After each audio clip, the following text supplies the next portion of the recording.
Hello, everyone. Good morning in the UK time zone, and welcome to the Global Symposium on Post-Pandemic Play. My name is Sabila Ibu Alwani, and I'm delighted to be convening this symposium. It's been a pleasure to work with a brilliant team of colleagues from institutions around the world to bring you this symposium today, and I'd like to thank them for their hard work in bringing this to fruition. I'd also like to thank the British Association for International and Comparative Education, our funder, as well as Cambridge's Faculty of Education for hosting this event, and Cambridge's Reel and Pedal Centers, UCL's Center for Education and International Development, BRAC University, and Early Start at the University of Wollongong for their support. If you're on social media, we are sharing today with the hashtag #PostPandemicPlay. We know that over 1.6 billion children have had their learning disrupted by the COVID-19 pandemic. On account of these interruptions to schooling, the global narrative has focused almost exclusively on learning loss. But there are other statistics that matter, other examples of how children's learning experiences have changed. In developing countries, another 140 million children are now projected to be living below the poverty line. More than 1 million children have experienced the death of a primary caregiver. The globally dominant narrative of learning loss therefore misses other key developmental concerns that have arisen from children's pandemic-related experiences. As The Guardian recently put it, the pandemic has weighed heavily on children, but there are ways to lighten their load. We are here today because we believe that play can help to counter this deficit, loss-based narrative, which has dominated headlines and obscured thinking about how we can help children move forward in this new peri-COVID era. Play is a key element of healthy child development and an incredible vehicle for early learning, whether it's done on its own, with peers, with parents, or teachers. It offers us huge scope as researchers and practitioners to think differently about how we can work with the children in our remit and their families and communities to protect and prioritize well-being alongside learning.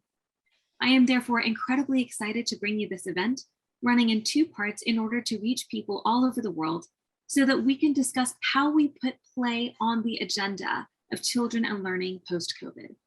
Today, we will hear from a number of experts with backgrounds in both research and practice across 2 separate panels, and you will be able to ask them your questions. We will also have breakout sessions midway, led by our team members, so that you can share with each other the barriers and opportunities you have seen around working with play. The event and the breakout sessions will be recorded because we want to be able to share the excellent ideas from today's sessions across multiple platforms after the event for the research and practitioner communities. I'd now like to introduce my co-moderator, Professor Ricardo Sabates of the University of Cambridge, to highlight some event protocols before we hand over to our panel. Ricardo? Thank you, Sabila, and thank you all for joining us today. I'd like to take a few moments just to run through the event protocols. Please remember to keep your microphone off during the panel sessions. We will have 2 panel sessions today with a breakout session in the middle. Our symposium is taking place in English. However, you are welcome to turn on the transcription function at the bottom of your screen if you wish to do so. While the symposium is taking place, we have our very talented visual artist, Dr. Julia Hayes, who will be illustrating the event and the content. And this will be taking place live. We look forward to seeing her illustration at the end of this session. Sabina. Thank you, Ricardo. I will now hand over to our first panel of speakers. We have Dr. Ira Mariam of BRAC University, Madiha Ansari of Cities for Children, and Ali Khayyam of Right to Play. Iram, can I ask you to please introduce yourself briefly and prepare to share Iram's slide? Thank you. Yeah, hello, I'm Ira Mariam and I'm at BRAC IED. I joined BRAC 30 years ago. So I've been, with this institution. And, I just love working with children. And, one of the areas that I work in, 3 areas. One of the areas that I work in is play. And then there's also mental well-being, as well as teaching learning. And I find play extremely exciting, as through play we learn every day. So that's about me, and I look forward to having this conversation today. And I thank Cambridge and the other organizers for having us. Thank you. Thank you, Erin, for introducing yourself. Madiha, can I ask you to also join us and introduce yourself, please?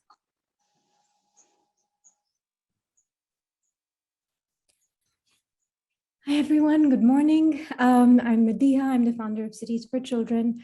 And we were set up to protect what we frame as the right to a childhood for children in urban poverty, the right to read, to play, and to feel safe. So those are our 3 strands of work. And essentially, we create programs around learning and well-being for children on the margins of cities from refugee or migrant or displaced backgrounds. And something that I hope to be sharing during the discussion is the Partners in Learning program, which is an early learning program with a child-to-child model. Thank you so much, Madiha. Ali, good morning. Can I ask you to please join us and introduce yourself as well? Hi, everyone. Can you hear me? Yeah.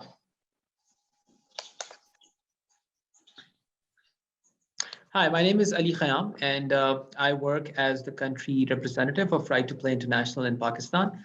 I have joined Right to Play, it's been 10 years, and we use play and sport as a tool to bring education, empowerment and protection for children in vulnerable communities. As an organization, Right to Play is working in 14 countries in Africa, the Middle East, and Asia. In our Pakistan program in particular, we are focusing on issues of out-of-school children, improving physical education standards, and using play to improve school learning and life skills-based education for children. Thank you. Thank you, Ali. Thank you for these brief introductions. We are excited to hear more about what you have to share with us today. Let's go ahead and move into questions. Ricardo, would you like to start us off?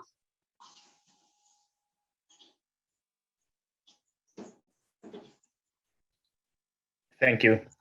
So our first question is for our panelist, Irum. Irum, we would like to ask, in your work with vulnerable children, how do these children take ownership of their play with their limited time, space, and resources that they have? And how can adults within communities support their play now? Yeah, thank you very much, Ricardo, for that question. Actually, what we find is that essentially for children, I mean, when we look at the space or when we look at the resources, for children, actually, they need to define it themselves. It's not about adults defining it for children. So that's extremely important, that we have play spaces, and if we adults, if we think that, well, these places, play spaces should be in a particular design, and this is the way the children should do it, and this is the way the children should do it, that will not work. What has to happen is that the children have to define it for themselves. I'll give you an example. So, many years ago, we designed the play labs. We designed play labs for Bangladesh, Uganda, and Tanzania. And we were designing play labs. And, we found that, there was a trunk of a tree. We were working in the village. And this was the trunk of a tree. And, there was a particular adult there saying that, well, we cannot use this trunk.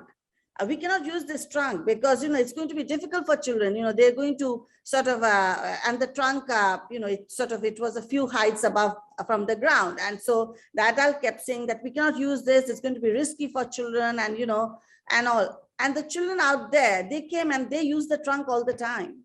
So, who are we to say that what to use and what not to use? I'll give you another example. Just about 3 years ago, I was in a playground and I saw that, lots of children, they were playing and, some were on the kind of swings made with tires. And there were children, who were sort of playing with water. And we know children love playing with water and children love playing with clay. And then I see that, there's a particular kind of a bamboo shaped little house, which a small one, which 2 children are carrying. And I couldn't find, I didn't know what was happening. So I asked someone there that, what's happening here? And they said, well, one adult there again in the playground thought that, this particular bamboo house, which is related to Bangladeshi marriage, this would be very interesting. So the children can carry it around, but that's not play. That's not exciting for the children. That doesn't have any kind of particular experience. That's not exploration. So, I think the most important thing is that we adults, we have to let children define their own play. And, if we let them define, we facilitate. And if we let them define it, then, space, resources, time, children can do it. The other thing is, I think also play is intergenerational. I mean, so much of the play is about, a generation plays it, they experience that, they explore, they experience that joy, and then they pass it over. And so that's very important. That element also has to come in, that intergenerationality of it. So many times we do the research and we find that, there's a adult group, parent group, they love doing these games. And the children in the community are also doing that. But that must be facilitated. That must be facilitated. Otherwise, what happens is the intergenerational part doesn't take place. And, there's one generation who plays in a certain way and the other generation doesn't. So that has to be done very proactively. Another thing I just want to say is play is also very much about relationships. You plays very much in relationships. So, children have these relationships, it's social interaction. Children have relationships with other children. Children have relationships with adults who are playful. So, I would say that, this ownership can absolutely happen. But then we as adults, we have to let them define play. We have to, our role is to facilitate. Our role is to really come up with what was also in our childhood, that intergenerational part of it. And also very much encourage and foster and nurture relationships. Thank you. Thank you. Thank you so much, Iram. Would Ali or Madiha, would you like to add anything, any further thoughts about this question before we move on about children taking ownership of their play? So I loved it. I mean, I think so many things resonated so much, especially sort of, the social aspect of play. And I think for our work, there is sort of a spectrum when it comes to play. There could be more structured or facilitated play, and there is sort of that the end that is entirely free play, which is also really important. So I think I'll be talking a little bit more about other spaces on the spectrum as well. Yeah, I would just like to add and completely agree with Dr. Iram on allowing children to participate in the process, because until or unless they don't participate, right, and we don't get their consent, we don't get their approval, their feedback, and in most of the cases we have experienced that they come up with the best solutions for themselves, for their own learning. And this was particularly one of the learnings for us at Right to Play, because we spend a lot of our time and invest a lot of our resources in development, in research and development of resources. And what we have learned, and we already were thinking about it, that probably besides a structured play and a well thought out and a well guided play, a free play exercise is also equally important, and it can equally be full of learning for children. So, COVID and the social distancing and lockdowns, it brought us closer to this conclusion that perhaps we should invest more in free play, in understanding how free play should be encouraged, should be orchestrated. Keep having a minimum participation of an adult supervisor or a coach or a teacher. So I think this is what we've learned, and we are still in the process of learning. And I think in this process, we are learning some amazing things about if you bring a group of children together and give them some tools and then just open up and give them a free and safe environment, they can come up with amazing experiences for themselves. And so yeah, it's amazing. And I think these are some of the learnings that we have learned during this time. Thank you. Thank you so much, everybody. Our next question is for Mediha. We would love to hear a little bit more about the child-to-child model that you have been using with studies of children and how you think it might be able to be used to support play at scale in other contexts as we come out of COVID. What does that offer us? So the idea of child-to-child learning has been there for decades now, and it's an approach that's been integrated into organizations all over the world. And the way that we operationalized it during COVID was that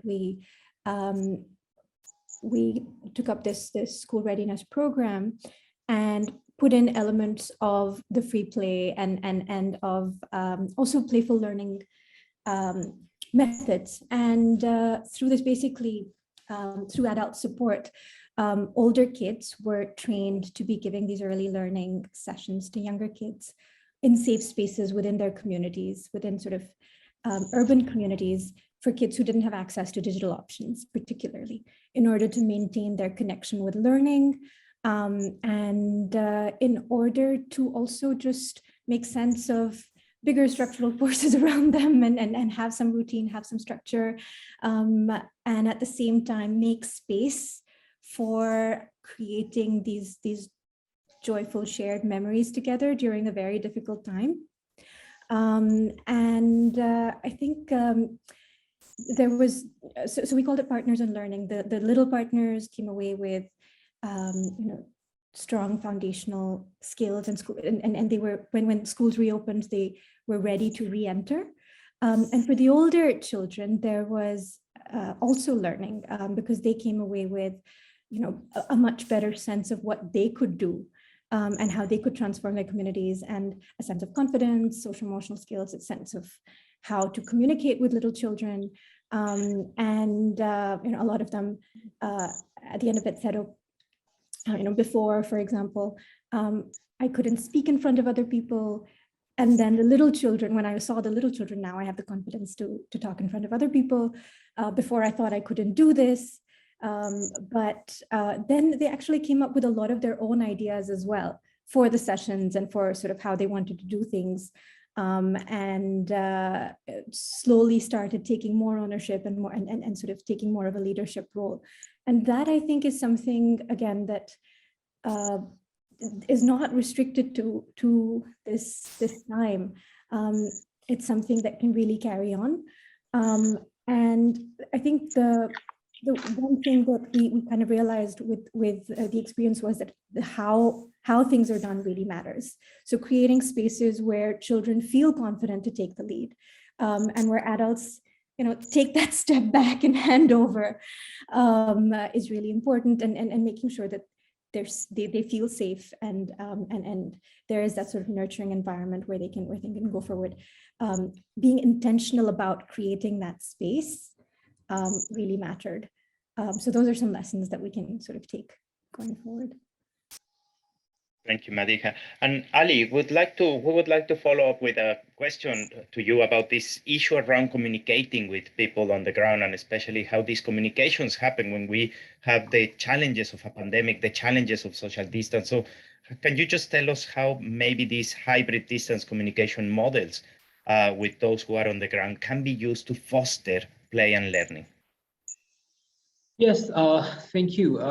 So when COVID happened and we had to go on a lockdown, prior to that, all of our work was in person, where we used to reach out to children in schools, in communities, in learning centers, and in play areas through our trained young adults or coaches or teachers. But when social distancing was announced, this relationship, this communication between us and the children, there was a complete gap in this. So we had to find ways. We had to find ways where we had to use technology, where we had to use a mix of in-person and virtual engagement with children, with our beneficiaries. And it was in the beginning, it was a lot more challenging for a number of reasons. Because we work with children who are vulnerable, who are from communities and from families which are not very well resourced. So there was an issue of technology. but luckily, particularly in countries like Pakistan, there is a good penetration of internet now with cheaper smartphones available. So we were able to engage children and their families through our trained resources using a multiple of communication tools. Like we use Facebook, we use YouTube, we use WhatsApp groups, and things as basic as following it up with our in-person resources. We were able to do that because we had a very strong connection with the communities. We were able to do that because our volunteer coaches were from the same communities. And they can, in some cases, they can even go door to door to stay in touch with the children. So the hybrid model that we talk and we use a lot during the lockdowns and school closures was using a combination of both, a combination of in-person where we could work with smaller groups of children, so that safety and safety of children and families and these adult teachers and coaches was ensured, and then also reinforcing that with sharing content to parents, to older siblings, and to adolescents themselves through using technology, using internet. And there, I think we learned a lot that such a model is practical, is doable. Although we still have to do a lot of assessment that how much we were able to transfer during this time. Was the learning as effective? Were we able to communicate the same message with the same intensity that an in-person adult well-trained resource can do with a group of 25 children after a session of play? And as I mentioned earlier, since children were at home, so the issue was also with a lot of resources, equipment, because we encourage play, but there has to be some basic equipment to be used. You need balls, you need cones, you need blindfolds, you need hoops, so all of those stuff. And in most of the cases, the families do not have. So we had to come up with such modified activities and such modified learning sessions which children can do at home, with using basic equipment which every household has. So I think that was a huge exercise conducted by our team. So these were some of the things that we did. Ideally, I mean, in a post-pandemic scenario, what we would like is to go back as much as possible to encourage children to come out, to play, to huddle up, to work in groups, because the social, the experience of engaging, working in teams, playing together as a group, there is no parallel to that. But at the same time, what we have also learned is that through this hybrid model, we can scale up our impact, we can scale up our outreach to and the possibilities there are endless for us, for people like us, who do not have a lot of resources, for people like us who are working in countries where there are millions of children out there. We can only reach to a handful of them. So I think, which is why we will continue to explore post-pandemic as well, how we can ensure that our hybrid model is still used to scale up, to reach out to those children whom we cannot reach, while through our coaches and through our trained teachers. And it's a process where we are still learning. We are still learning, and we are quite open to share our learning with all the practitioners out there, and people and researchers like Dr. Aram to open up and to see how effective this is, to see what's the difference in both the learning approaches. So yeah, this is what we have tried. Thank you. Thank you so much, Ali, for sharing, and also for your honesty that you are still learning. And I think there are so many of us attending today's symposium who are in that position of, having had to learn on the ground, having had to innovate and face these challenges and make the most of the cards that we were dealt. One thing that you mentioned, which I would love to pick up on, was the modification of resources at home. And Dr. Aram, I'd love to follow up with a question for you off the back of that. You have stressed in your work the importance of family for children's well-being and the role of parents in having to, for example, do those modifications at home that Ali had mentioned. Can you share a little bit about some of the barriers that have emerged about getting families and parents in particular to support children's play, and some ways that you would recommend to overcome those barriers? Thank you. Yeah, thank you. That's a great question. So I think one of the things that we find, and that's I think that's universal, is this mindset that learning can take place only through academia.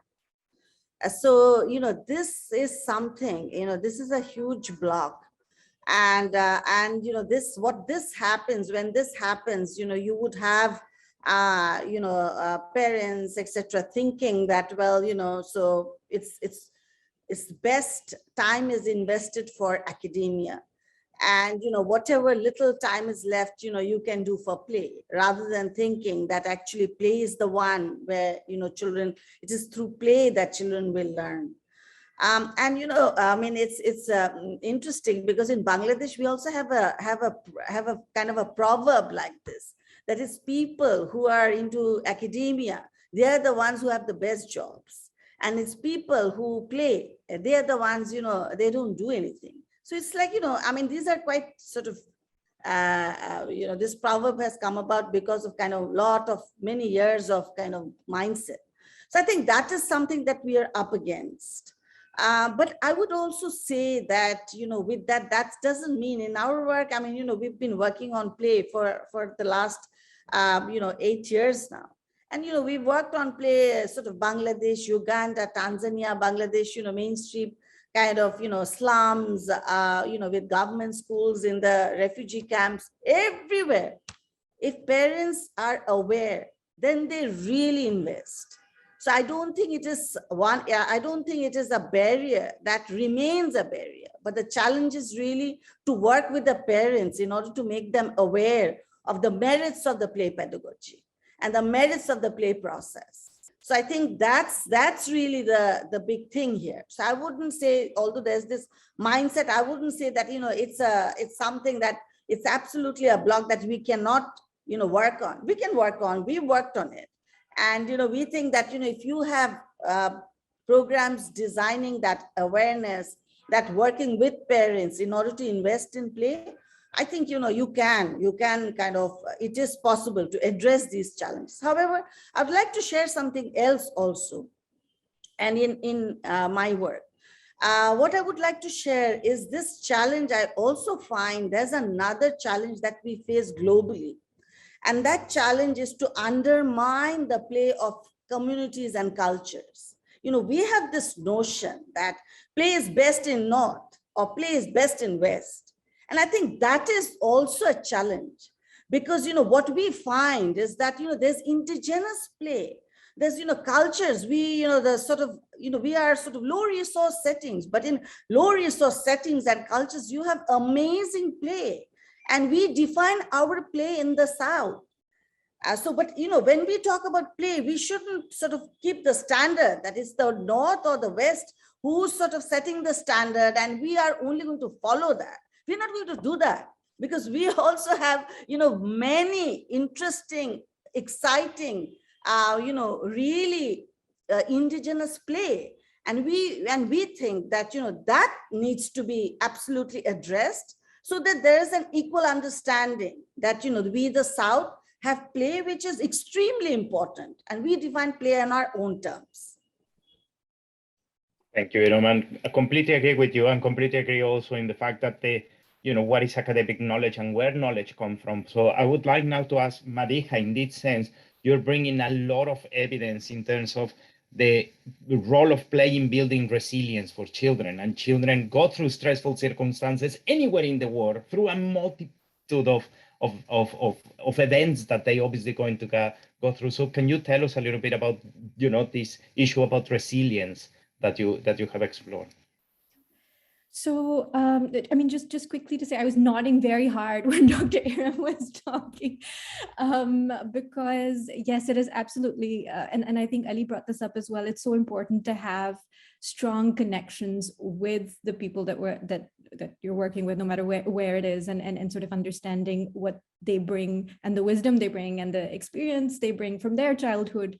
in the work that we do, and having parents buy-in is so important, and it can be built. But I think, and I think we saw that. So one thing that we say a lot within Cities for Children is that happy memories build resilience, and happy children learn better. And there's a lot of science. I mean, this is preaching to the choir here, really. There's a lot of science and evidence to back that up. But also, I think for those who are working with children, they can see the difference that it makes, you know, and how sort of simple experiences and joyful experiences can bring a change in terms of children's outlook and their motivation very quickly. I think it's quite beautiful to watch, actually. And I think, I mean, like you said, there's sort of bigger structural forces that children often can't control in their lives. It's a difficult world that we live in.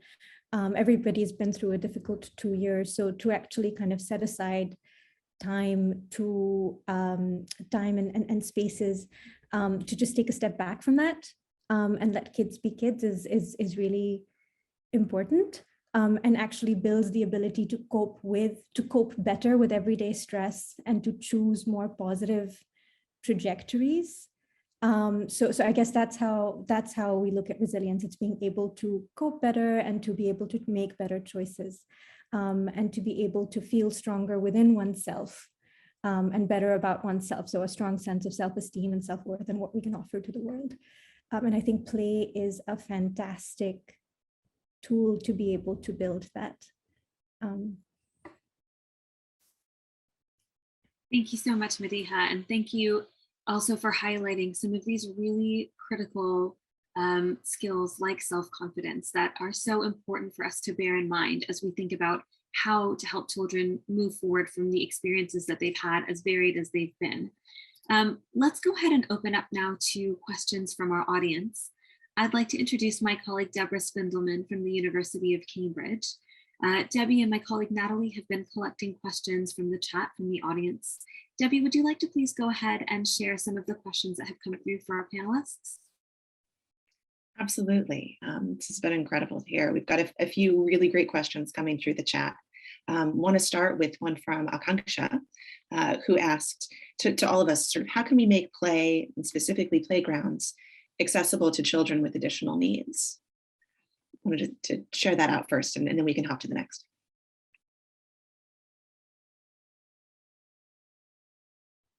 If I may, I think that, playgrounds for children with additional needs, I think this is something, again, when we design playgrounds, the sort of design part of it, it is extremely important that we do that. So, the design part has to be such that it has to be able to really have that, attraction, as well as, not only the attraction, as well as, it sort of has to be able to really promote promote the idea that it is for everybody. And at the same time, I think, we need a lot of awareness with the communities, because many times in the communities also, if sort of parents are not aware, then sort of there does come a lot of restrictions from the families. So inhibiting children not to sort of bring children to those playgrounds. So I think I would say that obviously a design one, in order to make it absolutely very attractive, and as well as encouraging sort of for all children. And the second is also to work with communities and parents in order to make them aware that playgrounds are for all children.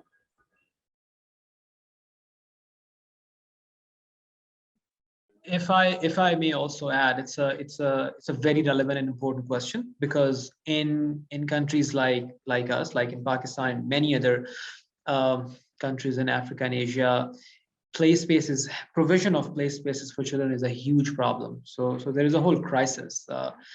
We lack play spaces per capita for children at a massive level, and for organizations like Right to Play in Pakistan, we have built at least over 300 play spaces over the last 10 years.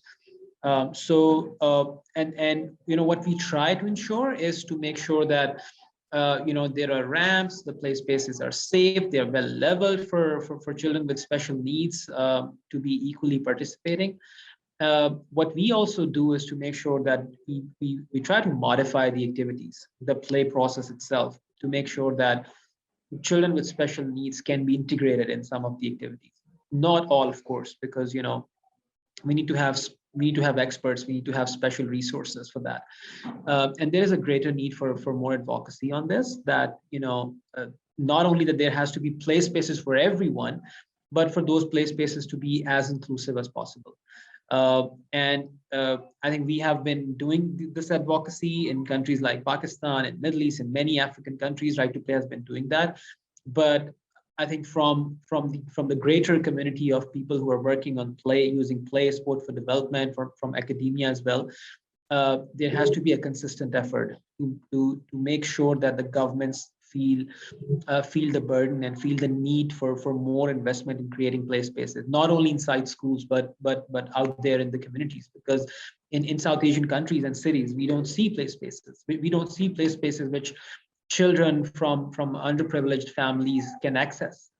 So which is why they are forced to play in areas which are not safe for them, which has no facilities which children from children in the West or global North enjoy. So yeah, I think this is a very important question, and there is a lot that needs to be done.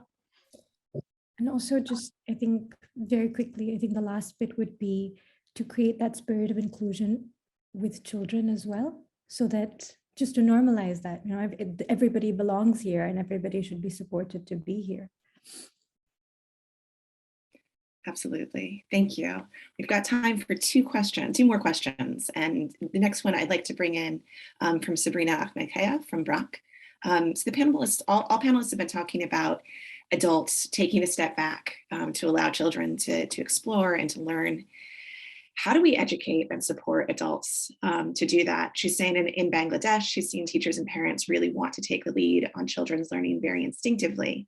I've certainly seen that in a variety of other contexts as well. You're all nodding as you've seen it as well. What can be done to change that mindset?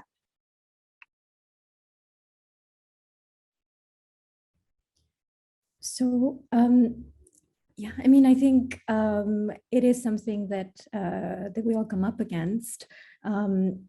Even sort of quite recently with the program, it took constant reinforcement. I think even sort of one training session doesn't do it. One conversation doesn't do it.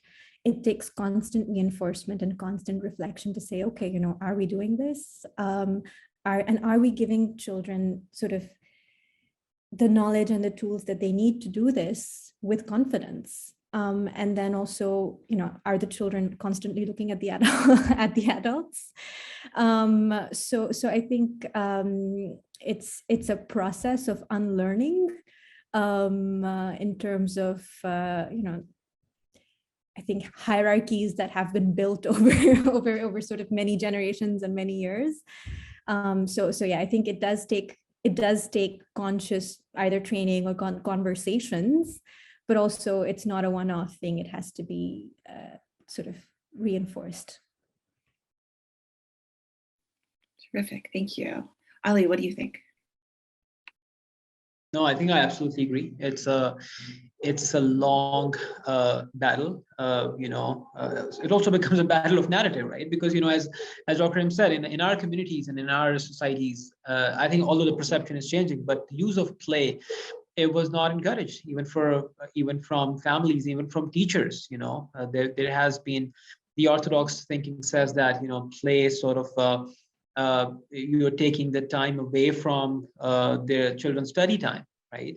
And yeah, there are many common proverbs in our languages which discourage play, right? So it's a debate and it's a discussion where we need to keep reinforcing, as Madiha said, and the process, what we have learned in this process, that the only thing which helps us is by displaying some results, is by showcasing results. which we have done. You know, we work with a group of children, their parents, their community, their teachers, people who are not your supporters. When they start seeing the results, when they start seeing the impact in children's overall behavior, their development, they become more articulate, they become more aware of their bodies, their mind, their communities. They start taking better decisions, they start reflecting, they start working better in teams. Their critical thinking improves, they start asking questions. In COVID, we have seen the children we had worked with, they were better aware of their health and hygiene, because through many of the play activities we teach them how important washing hands is, how important it is to be safe, to keep themselves and their siblings and their families safe from mosquitoes, for instance, because we have a number of viral diseases which are mosquito borne prior to COVID. So all of this impact itself, I think, is the biggest contributing factor, which can advocate, which can tell people, the stories of change, which is simple, very simple, but regular and consistent play program can bring about. So yeah, I think this is what we all can do as practitioners. Yeah, I just like to add that, I think it's like Madiha was saying, it's over many, many years. So this is not going to change in a day. But at the same time, during COVID in Bangladesh, we were working with 50,000 families. And, 50,000 families really wanted to have this experience with the children. And so, 50,000 is not a small number, and 50,000 families doing this we were talking to them every week. So every week, and, whether it was the slums or whether it was the refugee camp or, whether it was sort of other districts. So I think that, there's a lot of interest there for parents to be able to engage with children. And this COVID was a very defining moment for us. And COVID has done that, adults, we parents, we try to really understand how can we engage better. And that, I really need to step up with something for my child. So I think that realization happened during COVID. And at the same time, I would say that, it's sort of, these are sort of newer pedagogies, play pedagogies. It will take us years, but we are extremely, extremely excited about the response we get from parents. And at the same time with teachers, when we talk about play pedagogies, etc., we find in government systems, there are teachers who tell us that, I want to apply this. I want to apply this. So I think that, these responses are very encouraging for us. So I think, that's sort of, the processes are there, that excitement is there, that enthusiasm is there, and we have to keep on working at it. Fantastic, thank you. And we don't have time for our final question, but Ali, you actually started moving toward it already. Just discussing the importance of communicating and communicating findings simply and in ways that either parents or decision makers or whoever our audience is truly understands, and keeping that narrative as simple and understandable as possible. We had a great comment in the chat from Peter mentioning that the best way to help adults lose that impulse to interfere with play is to give them an opportunity to think back on their own play when they were young, and recognizing that the play that they remember that was the most memorable to them was play without adults, that wasn't sort of directly overseen, and that it really involved a lot of child-to-child freedom. So with that, thank you so much, team. I'll be handing this back to Sabila now. Thank you, Debbie, and thank you to everybody for your excellent questions, and to our panelists for your thorough and honest responses. Before we hear from our second panel, we are going to now meet in smaller groups to workshop some of these ideas around how we actually make play happen. We really want to hear from you all, the participants now, about the barriers the opportunities, the assets, and the allies that you have encountered in incorporating play into your work during and since the pandemic, whatever your work is. Hello, everyone. Welcome back. We hope that you enjoyed your smaller conversations, and I'm sure you feel as we do that we could talk all day about these points, these topics, our experiences, our ideas, the innovations, but we hope that you were able to see some faces in a little bit of a smaller setting and exchange some ideas. And I do just want to remind you that today, the goal was not to meet today and for that to be the end of the journey. This is the start of the journey, and we hope to be continuing our interactions with you all as we go forward. So there will be more time to share ideas and collaborate moving forward. We are actually going to go ahead and go straight to panel 2 now. Ricardo, would you please introduce our panelists for panel 2? Thank you. Thank you, Sabila. So for our second panel, we have with us Kira Laverty from LEGO Foundation. We have Josephine Gimoya, who's joining us as a researcher from Malawi. We have Katie Godfrey of Lively Minds. And we have Dr. Liang Li from Monash University. So Kira, would you please introduce yourself? Yes, hi everyone. Lovely to be here today. My name is Kira Laverty. I'm an evidence specialist at the LEGO Foundation here in Denmark. My work currently focuses on children's perspectives of learning and play in Colombia, Bangladesh, and Uganda.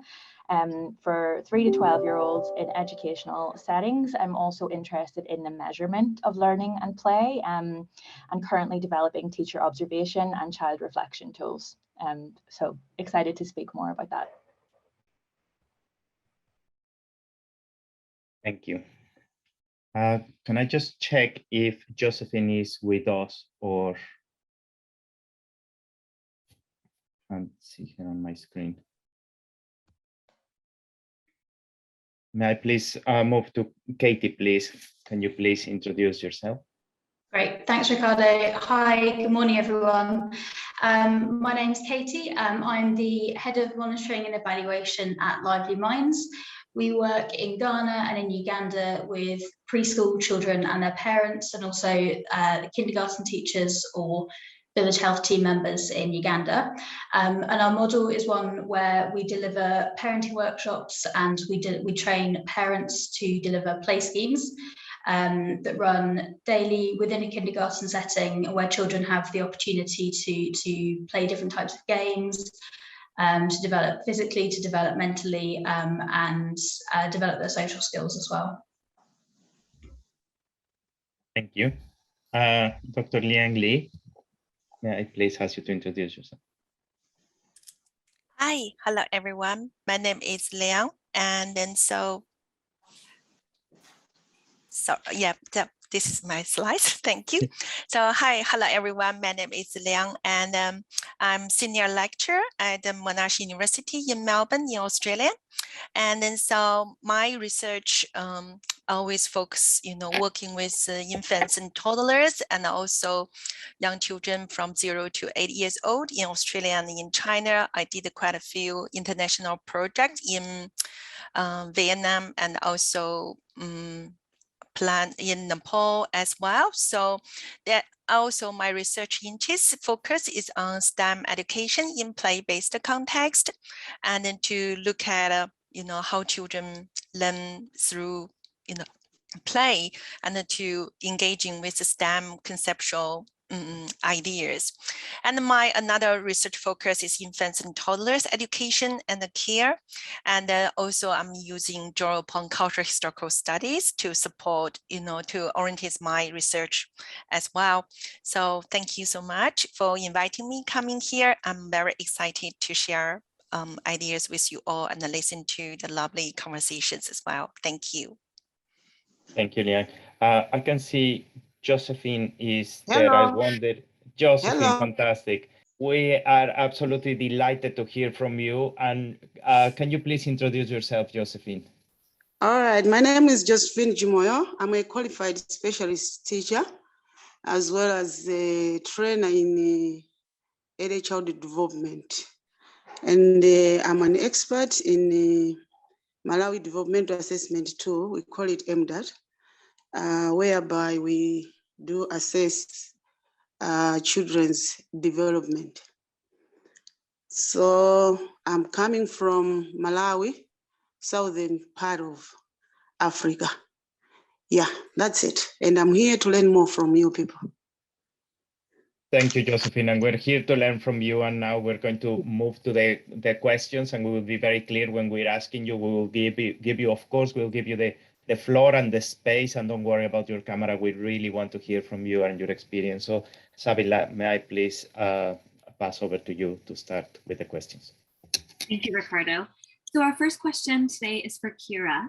Kira, your work is part of a recent push for focusing on children's agency in their play and learning. How can we help educators to ensure that children feel safe and secure in their classrooms, and to ensure that they have agency in that space as they come back together now post-COVID? Yeah, thank you, Sabila. Yeah, so at the LEGO Foundation, we believe that it's critical for children to have agency in their play and learning environments, and it sounds like I am among like-minded friends there, so I won't spend a long time talking about that. We believe that children should have choices and be able to direct, participate in, and have influence over what and how they're learning. And we were really interested in children's voices on this and children's own perspectives on how they experience agency in their learning environments. And so we collected some qualitative data recently in Bangladesh, Colombia, and Uganda with 3 to 12-year-olds. And I see there are a lot of representatives from BRAC here today, which is great. It was our wonderful partners at BRAC Play Labs that allowed us to collect the data on this in Bangladesh and Uganda. So thank you very much for that. And the data showed actually that children across the 3 countries and across the age range weren't experiencing much agency at all in their learning environments. So a lot of the children expressed that all of the activities that they did were teacher chosen and teacher directed. And in fact, not one child out of the 105 children that we interviewed in Uganda expressed choosing any of their own activities. So there seemed to be a few reasons for this from the children's perspective. And one of these was this idea of like a classroom hierarchy with the teacher at the top. So it almost felt by the children that it would be undermining for them, it would be undermining the teacher if they chose their own activities or they chose their own directions. And related to that was this idea of like teachers as the knowledge holders in the room. So a lot of the children expressed that it's the teacher's job to tell us what to do because the teacher knows it all and the teacher is always right. And that came through really strongly in the Uganda data set. And so related to this, I think a lot of children expressed that if they chose the activity or the direction that they might get it wrong. So like a clear lack of confidence in choosing their own direction.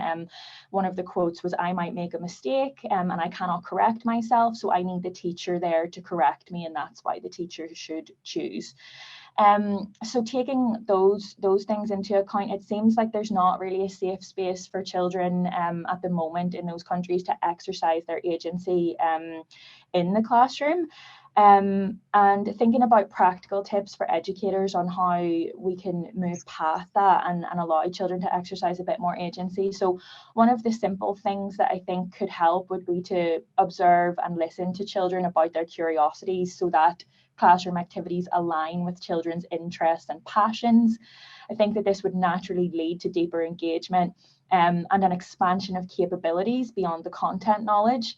I think in our breakout room and maybe in the panel at the beginning, we sort of came up against this barrier of a false dichotomy between academic knowledge and learning through play. And I think that some of these tips could really help educators to see that learning is happening while children are playing beyond academic content knowledge. There's a whole range of learning that's happening there. And other tips would include offering choices, varieties of colours, books, images, instruments, and really allowing children the time and space to make choices. Related to children not having the confidence to choose for themselves, I think that encouraging experimentation, tweaking different solutions, trying out different ways of solving a task or a problem could allow children to see that there's not one right answer, and actually they are agents in their own learning. I think open-ended questions can really help with this too. So things like open-ended questions like, what do we think would happen if, allowing children to see that there's more than one right answer, like I said, and maybe build that confidence to be able to be agents of their own learning. I know I'm with a lot of people today who have a lot of wisdom on this and have probably facilitated these kind of things in their own environments. And I can't wait to hear for more suggestions on those. So I'll stop there. Thank you, Kira. And now it's my opportunity to ask Josephine questions that actually have been posed even in the chat and even in our small group. People are asking about play with children with special education needs or children with disabilities. And we would like to hear from you on your experience and what you think working with children with special needs should be prioritized in terms of play and learning as we move out of the pandemic. Josephine, over to you. Okay. This is a tricky question. However, I'm going to respond it in this way. It's easy to play with children with disabilities in different settings, provided you have the resources available. But in our case in Malawi, resources are always limited because, as you all know, that Malawi, it's one of the poorest countries, but we always use the available resource by using the locally available resources. So, for example, if you have a child in a class, maybe he has a physical disability, you can use different resources, like maybe giving him the puzzles, different games, just to explore more. Again, you can have a child with the VI. So all the visual impairment children, you can use the tactile so that they can touch, they can feel. They can know what is which one is big, which one is small. Yeah, those type of things. However, this can be tricky, especially because the individuals with the disabilities do not follow similar developmental patterns. As such, they need to be supported on case-to-case basis. Hence, coming up with the individual education plan, which is not easy as well, because if I talk about in our own country, you'd find one caregiver looking after 40, 50, 60, 80, even 100 kids. So for you to come up with an education plan, an individualized education plan, it's not easy. For maybe you have a class of 10 to 15, maybe or 20 children with disabilities. So it's not easy. It's a challenge. It's a challenge on its own, because caregivers most of the times are not enough. Yeah, so the best way, another way, is just to develop comprehensive behavioral support plans, like what I've said, and maybe most of the times you need to have a lot of resources, which in our case, we have limited resources, as I've already said. And unfortunately, these things require a lot of resources to develop, you see. So those of us in the disability sector, most of the times, we only watch in the utter dismay, because most of the times you need like support, maybe from the government, support from the other areas. Thank you so much for that really enlightening response, Josephine. really helpful to hear the realities of the circumstances that you've highlighted for everybody. And some may have faced these situations and others may only use your words to kind of envision what these circumstances might be like and how that can inform how we think and plan for the children that we work with. Thank you for that.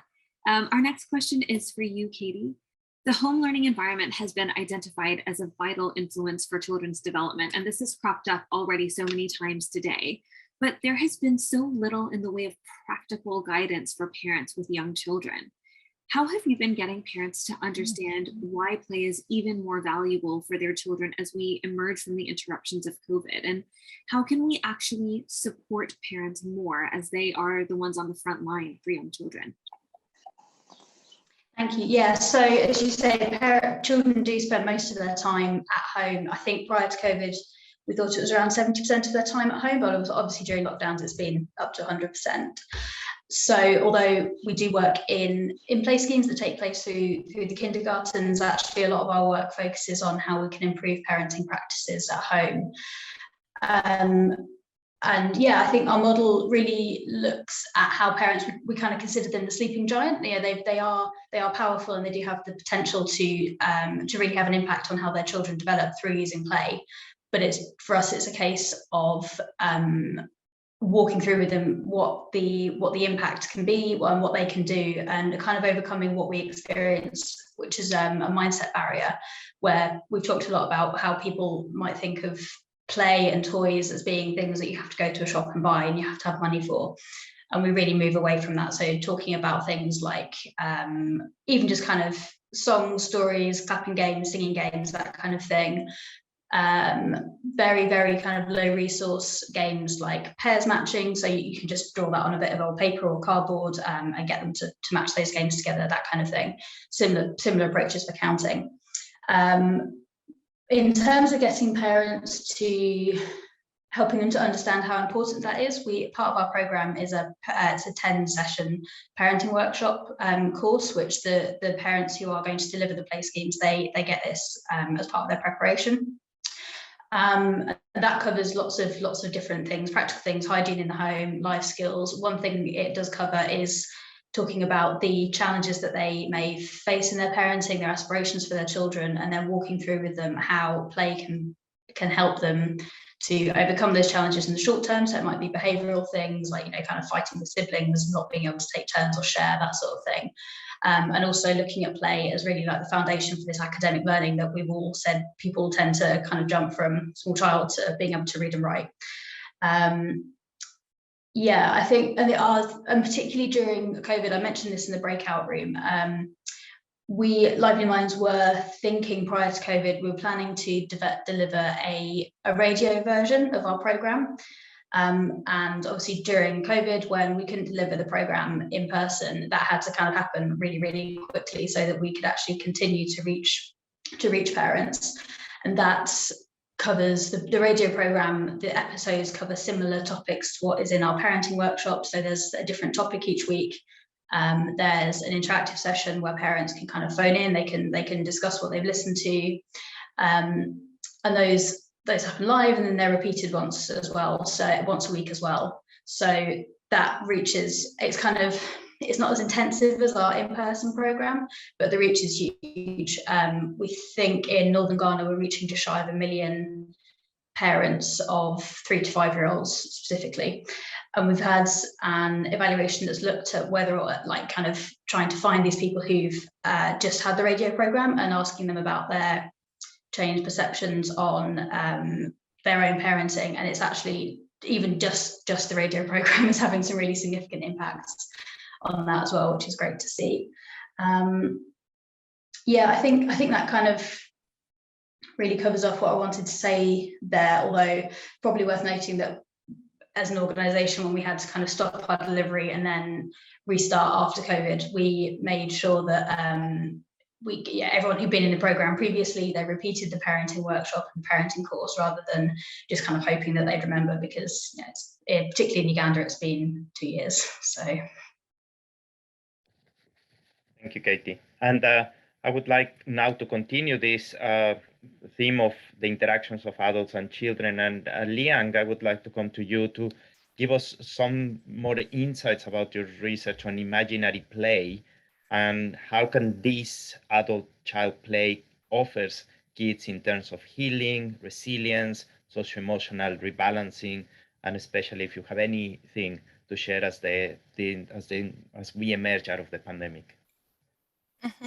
Thank you.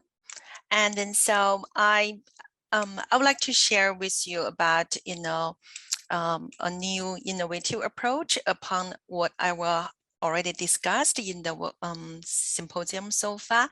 And then I just see that is how really fascinating everybody talking about play and the learning. So the first thing is really to that is how we answer the question about what are the relations between play and the learning, how we help parents, even kindergarten teachers, to really understand these relations. I really, totally agree about, our speakers, the panel sharing about their experience really to this part, and then talking about children's, agency and ownership about their play, and also talking about how parents really, care about children's academic learning. And then this is kind of like, it's internationally, views is really common. And then, but how we meet these challenges and due to, COVID, situation and also remote learning, and what can we support for children's development, including academic learning, including their social, emotional, and including their health and well-being.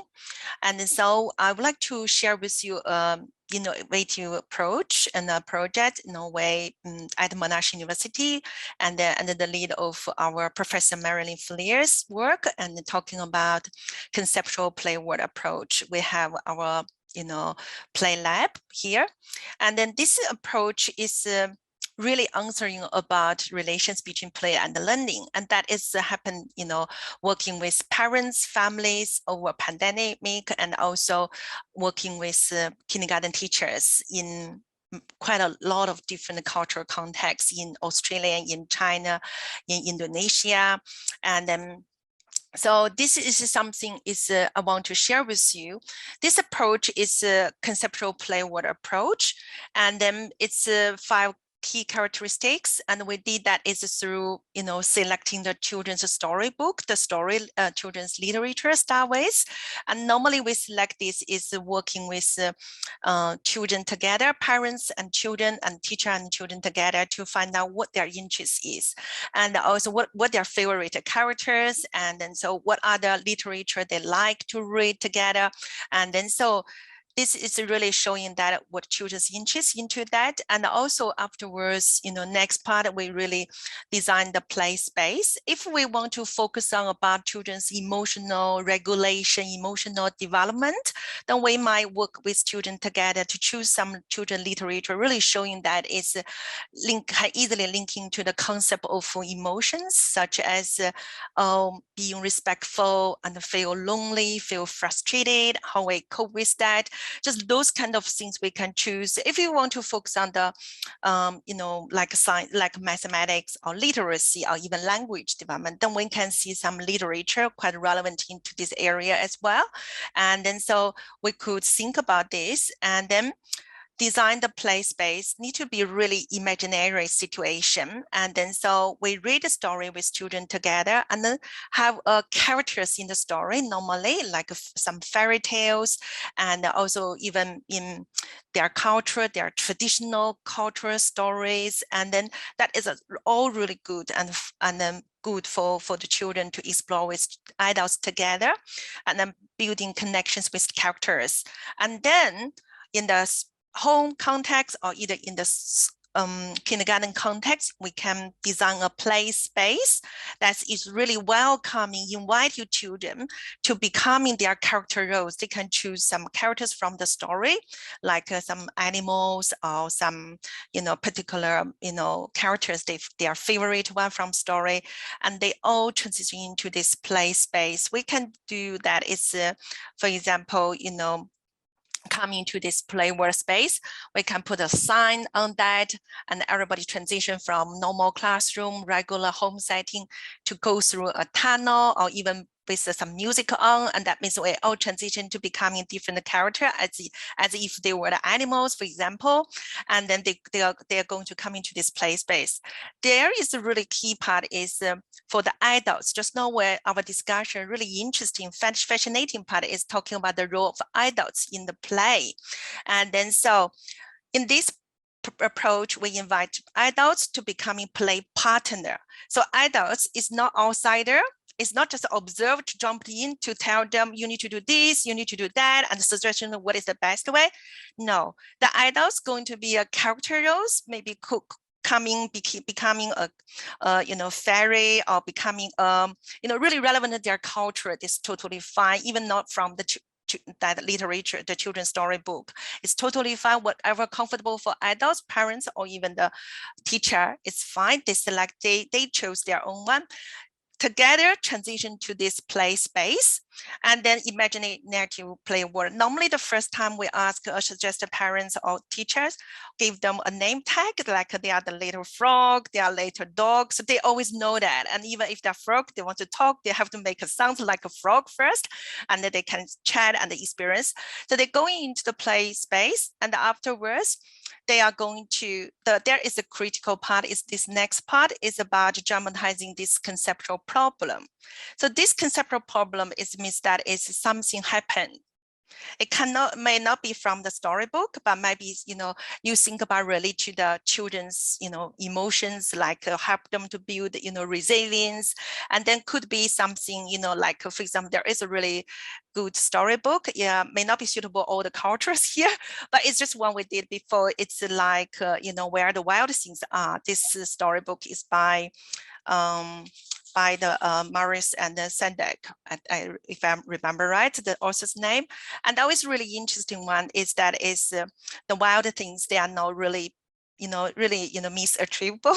And then, always doing some, arrange the boy in that child in the storybook is Max, and then didn't do really good work, and so couldn't get supper and go to sleep. And then this child, going to the imaginative situation and then imagine the wild things. The wild things not listening to their, didn't do the really well, not respectful. So that's the reason why I couldn't invite any visitor coming to their island. So this is the teacher just asked that it's okay, so how can we help? We got a problem. We want to visit this island, the Wild Things Island. How can we visit there? Because they are not doing really well. They cannot have the visitors. So how can we help them to be respectful, and then to connecting, and then and building friendship nicely. And then so this is, and then children entering this play world space, and they discuss about that, and then to help and showing different emotional expressions and how to getting connected together. So this is sort of like a conceptual problem to help the children, to driving them to solve this, because they want to visit the island.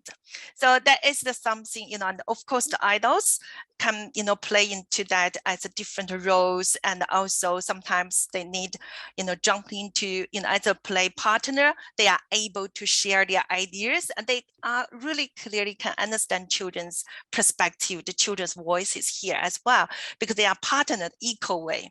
And also the children will see them as a character. They are not parents, they are not teacher as adults at all. So they will really equal and negotiate about what is could be done to support, to have their adventure, maybe to continue their play journey. For children, is they want to solve the problem. Sorry, yes. I'm just gonna jump in there. Thank you. Sorry. No, that's okay. Thank you so much. I absolutely love how amazingly you have been able to take the evidence and the theory from developmental science and apply it in such an amazing way to interventions that are so sweet and which really give children the opportunity to come alive in a way and in a space where they feel safe, and to really bring in the adult caregiver as a partner. It's incredible. And I hope that everyone who has listened to you talk about this intervention and this style of work is inspired to go away and ask you more about it, and to learn more about how this can be done, because I think it's just brilliant. I'm so sorry, but I just wanted to move on to our final question sorry. that we have for the panel. No, not at all. Thank you so much for your answer. And we did have one more question for you, Josephine, which kind of builds off of what Liang was saying about the role of the adult. One thing that you mentioned, Josephine, when you were speaking earlier, was about the vastly irregular group sizes that have happened in terms of children's groups over the last 2 years, right? We've had bubbles, we've had a 1:80 ratio, and what there hasn't been is consistency there. So what we would love to know from you is, how are adult caregivers managing that? And what do you think caregivers need to take away and move forward with in terms of flexibility, where they have that responsibility to actually take charge and take care, but as Liang points out, they also have the responsibility to be involved themselves and to give that socio-emotional support. How do you do that when you've got varying sizes all the time? Thank you.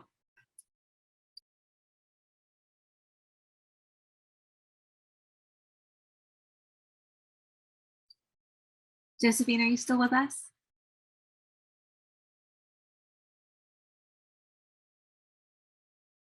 Do you know what? Hello. Oh, there we go. Perfect. Okay, thank you. Just to answer your first question, because I was able to hear whatever you were saying, what we do in our case, we group them.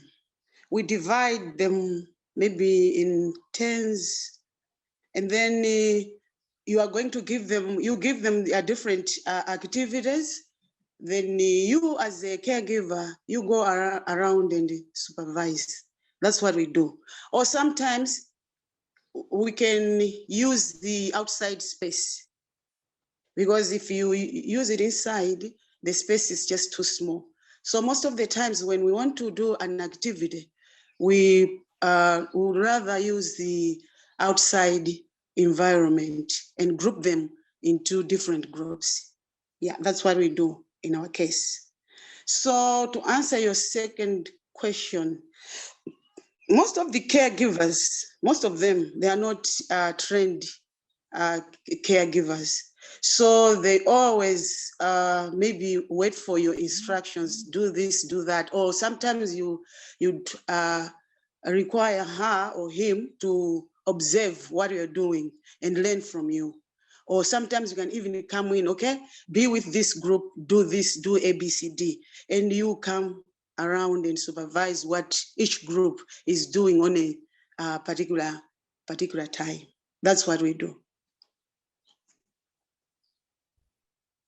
Can I add something to the question about group sizes, class sizes, that kind of thing?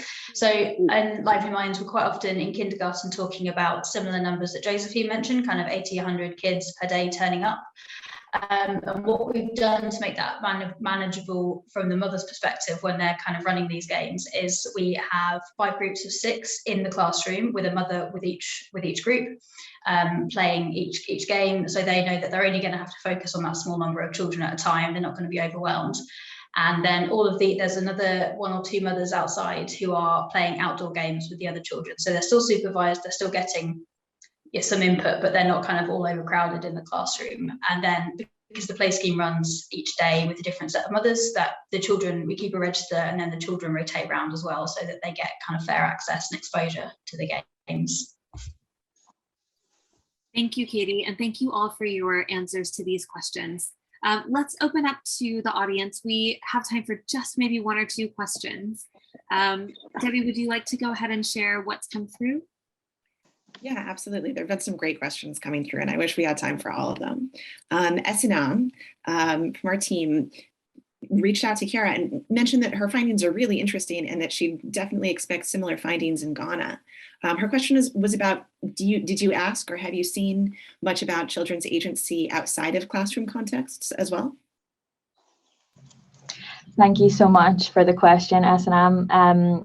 So we didn't ask about children's agency outside the classroom, and I would love to hear your perspective on whether you think we'd find like a difference in perspective there. The only thing that I could maybe say was that it came up a lot in the children's narratives like a difference in their agency depending on physical location. So like in the classroom, it was learning, it was like stillness. They talked about studying, and a lot of them mentioned that like play or things that they liked to do only happened in the playground. So in that sense, I guess we could maybe expect that there would be a slightly different perception of their own agency outside of the classroom environment, which they saw as learningful, and outside of it being more playful. But I would love to hear from you, Sanam, if you think, based on your experience in Ghana, that we'd find a difference there.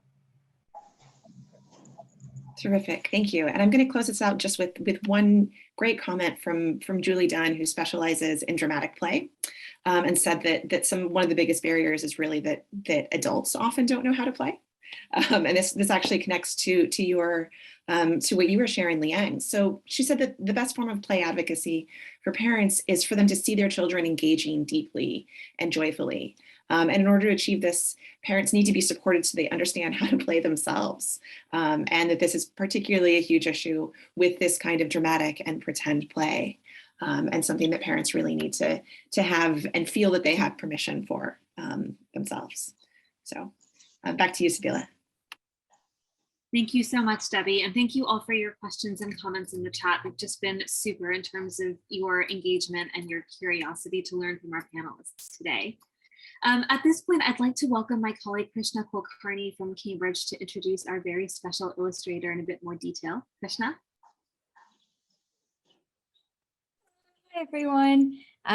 Just to say that it's been so fantastic to hear everyone's contributions to our conversation so far.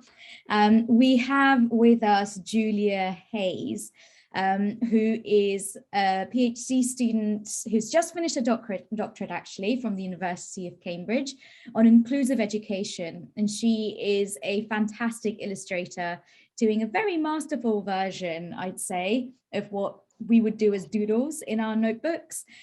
She's passionate about ensuring research and conversations, making sure they're accessible for everyone. So she has been listening in to our conversations and illustrating as we have been chatting away. So Julia, if you would like to share your amazing creation and talk. I would. That's always a tense moment, so let me just check it's all visible to you all. Can everyone see that?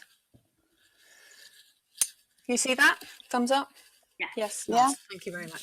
So yes, thank you everybody for such an interesting symposium, so fascinating and so many fantastic ideas. While you have been talking, I have been illustrating. And so what I'm going to share with you is just a very quick summary of what I've drawn so far. So this is the work so far, and I'm going to finish it off after you all go off and have a cup of coffee, nice lunch or evening, go to bed, whatever you're doing. And then I'll be able to share with you the full graphic, which Sabila will make sure gets to you. So just to see the first section that I did, so when we had the first panel, it was that whole idea about let children define play for themselves. I've got a picture there of the tree stump that was mentioned, and there's this real sense of what is play. So for a start, let's think about what is play varies by culture, and it shouldn't be whose standards are we saying it is play or it isn't play. So one of the ideas was let children define play for themselves in that free play structure, and then it moves on to the kind of other side of the continuum around structured play. And now what came through, key through everything, was it's all about relationships. And we talked about intergenerational play, be that child to child, or thinking about in the home, what is available to home. And then we've got on to, there we go. And then also I listened to one room and flicked into another as well around barriers.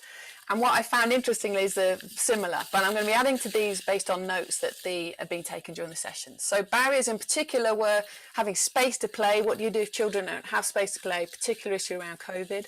What do we do if things aren't accessible? So there's no access for children with disabilities, might not be resources. Also, an issue around COVID was how do you make online playful? And there's so many nice ideas around that I'll add to another section. And also parents' ideas about what play is, how do we play with children, what does that actually mean? And this idea of, so I've got there like a child who's all messy and played in very messy play, and someone's going, this is not learning. So what does it mean to be playful, and how can we do it in ways that parents understand and can engage with? Thank you. And I'll be finishing this off and you will get a copy of it each. I'll pass back to you, Sabila. Thank you so much for sharing this incredible illustration, Julia. We are so pleased that you've joined us today and that you've been able to really craft something that epitomizes all these really key parts of the conversation that have taken place today. Thank you. Can I just pass back to Debbie to summarize any final questions that have come through from the chat? We have time to ask, I think, maybe one more final question or two more final questions before we wrap up. Thank you. Yeah, absolutely. And there have been so many really good ones that have come through. So I think one of the questions that I'm interested in hearing that has come up. Sorry, I'm spinning through so that I'm sure that I say this correctly. Just questions about sort of what should we be thinking about first as we're focusing on both play, so Peter brought up a question that in play where they've got a saying, focus on play and the development will take care of itself. And he wanted to hear from the rest of the panel. As a facilitator, is there something that we should be thinking of first, play or learning? Is there an order to be approaching this? Or is there a different way that we might be conceptualizing it? I can speak a little bit to that. I think it's a great question, and we tend to think of a play facilitation spectrum with free play on one end, guided play somewhere in the middle, and direct instruction at the other end. And I think that if we have a specific learning goal in mind as a facilitator, then guided play can be quite helpful there. So it's fine for the facilitator to have a learning goal, and they can kind of set the scope, if you will, of the learning through play experience, but children have choices within that frame. So children have agency and choices within the frame that's been set by the facilitator. And then at the other end with free play, which can work really well if there's not a specific learning goal, where the adult really takes a step back and the play is child directed and child chosen, and then the play would come first and the learning would come after. So that's kind of the order. I think the order sort of switches depending on where you are on that spectrum. Would love to hear from the other panelists if they have thoughts on that. I'm happy to jump in here, and then thanks, Kiara. And I totally agree with you on this part. While we rethink about the relations between play and the learning, normally for the educators and teachers or even parents, for thinking about is learning through play. However, for young children's perspective and their agencies, their point of view is not like that. It's play. We can see that play becoming the service of learning. So that means it's if we want to, make sure our teaching agenda align with our children's play motivations and then play interests, then we have to consider that is how their children's play can move forward. And due to their play can continue becoming much, much richer and have some adventure and coping with their, answering their wondering. Then through this way, we can meeting their, learning goals and to meet our teaching agenda in this perspective. Thank you. Thank you. Katie, I bet you've got something to share too. Yeah, sure. So I think for us kind of looking more, perhaps more over time for the children while they're at preschool and then moving into formal school settings, we think about play, which facilitates more areas of child development, which then gives them the tools to actually make the most of being in school. So for example, children are they're able to do the not particularly interesting things like sit still and concentrate and take turns and listen to other people, that kind of thing that they need to be able to do in the classroom, but which I found quite often parents and teachers expect them just to be able to do when they come into school. And actually by having that play and that development, they're then really ready to start the more academic learning once they join school, rather than having to spend the first term kind of trying to catch up on these things, on these social skills. Terrific, thank you. And then just last to Josephine. Yeah, play first, learning first. How do we balance this? I'll talk more about in Malawian perspective. The thing is, It's a new thing in Malawi for parents to believe that play can facilitate learning. So the best way is just to sensitize them on what play is, so that they can even support the child at home as well as in school setting. And that should be a priority. Thank you. Terrific. Thank you so much. Back to you, Krishna. Sabila. Thank you, Debbie, and thank you all for sharing your questions.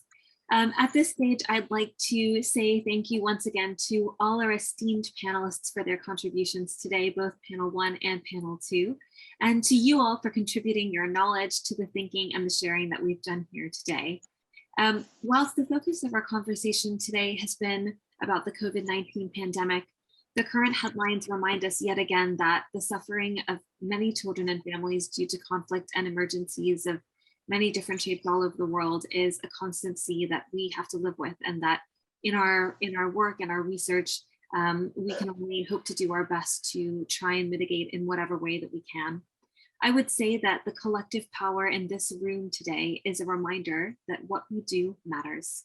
It matters for kids, it matters for families and communities, and so we have to try and make choices that serve them and that are as informed as they can be. If you would like to be part of this collective going forward, please remember to join the post-pandemic play network. My colleague Krishna is going to put the link into the chat just now. This group will be able to communicate and to collaborate going forward, and we would love for you to be a part of it. Thanks again to all of you, to our panelists, and thank you all so much for joining us today. We've been honored to have you with us. Thank you.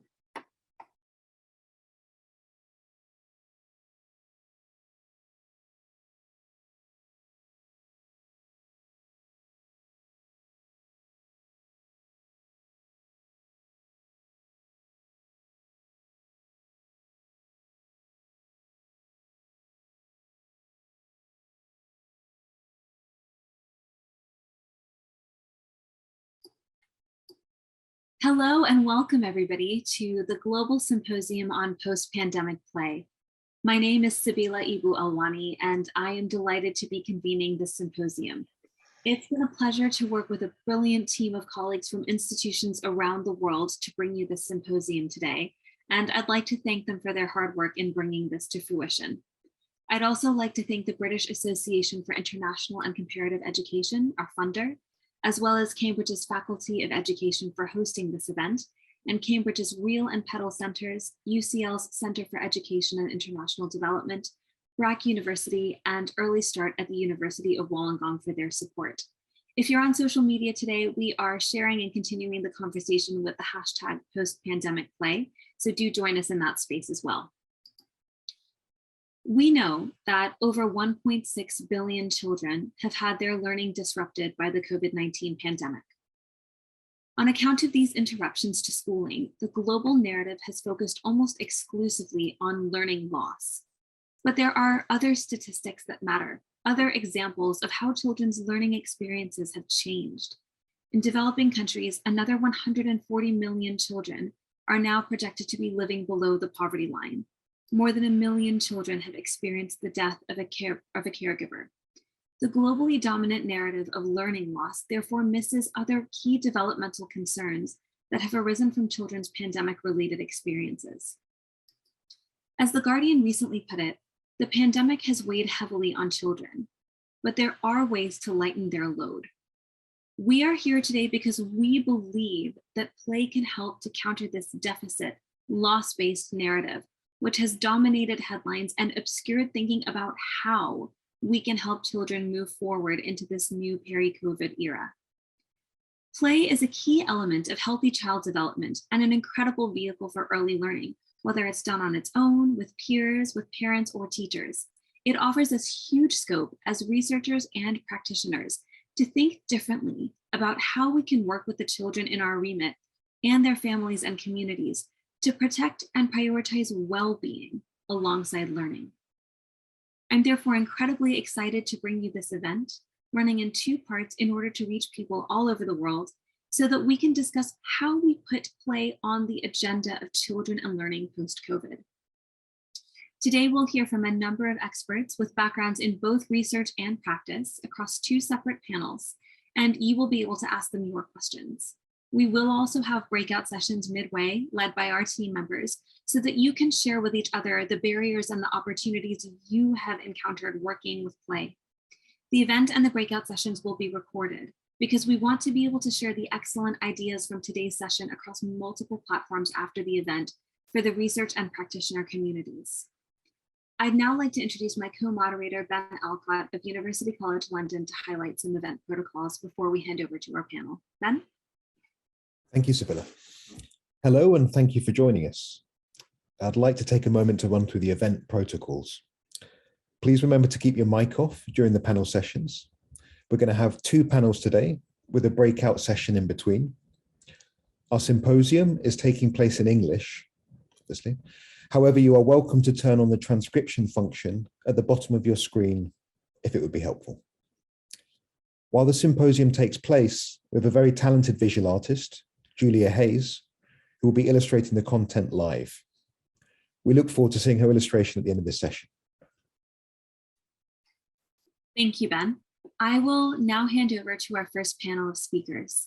Today, we have Deborah Marie Rodriguez Garcia of Sesame Workshop, Kristen Simmons of Talking Tree Hill, and Ana Luisa Colagrossi joining us from Brazil.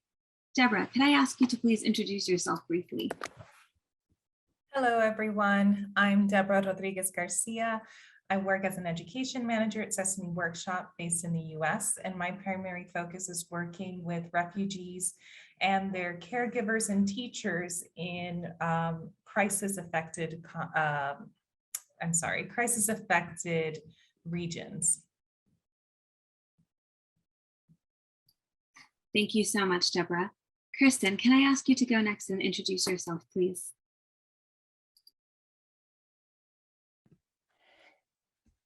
Yep, I'm unmuted there. Kia ora koutou, ko Kirsten Tokuingoa. I'm Kirsten Simmons, and I'm from Waiheke Island in Aotearoa in New Zealand. And I'm a mother and an educator, and I guess a lover of all things creative.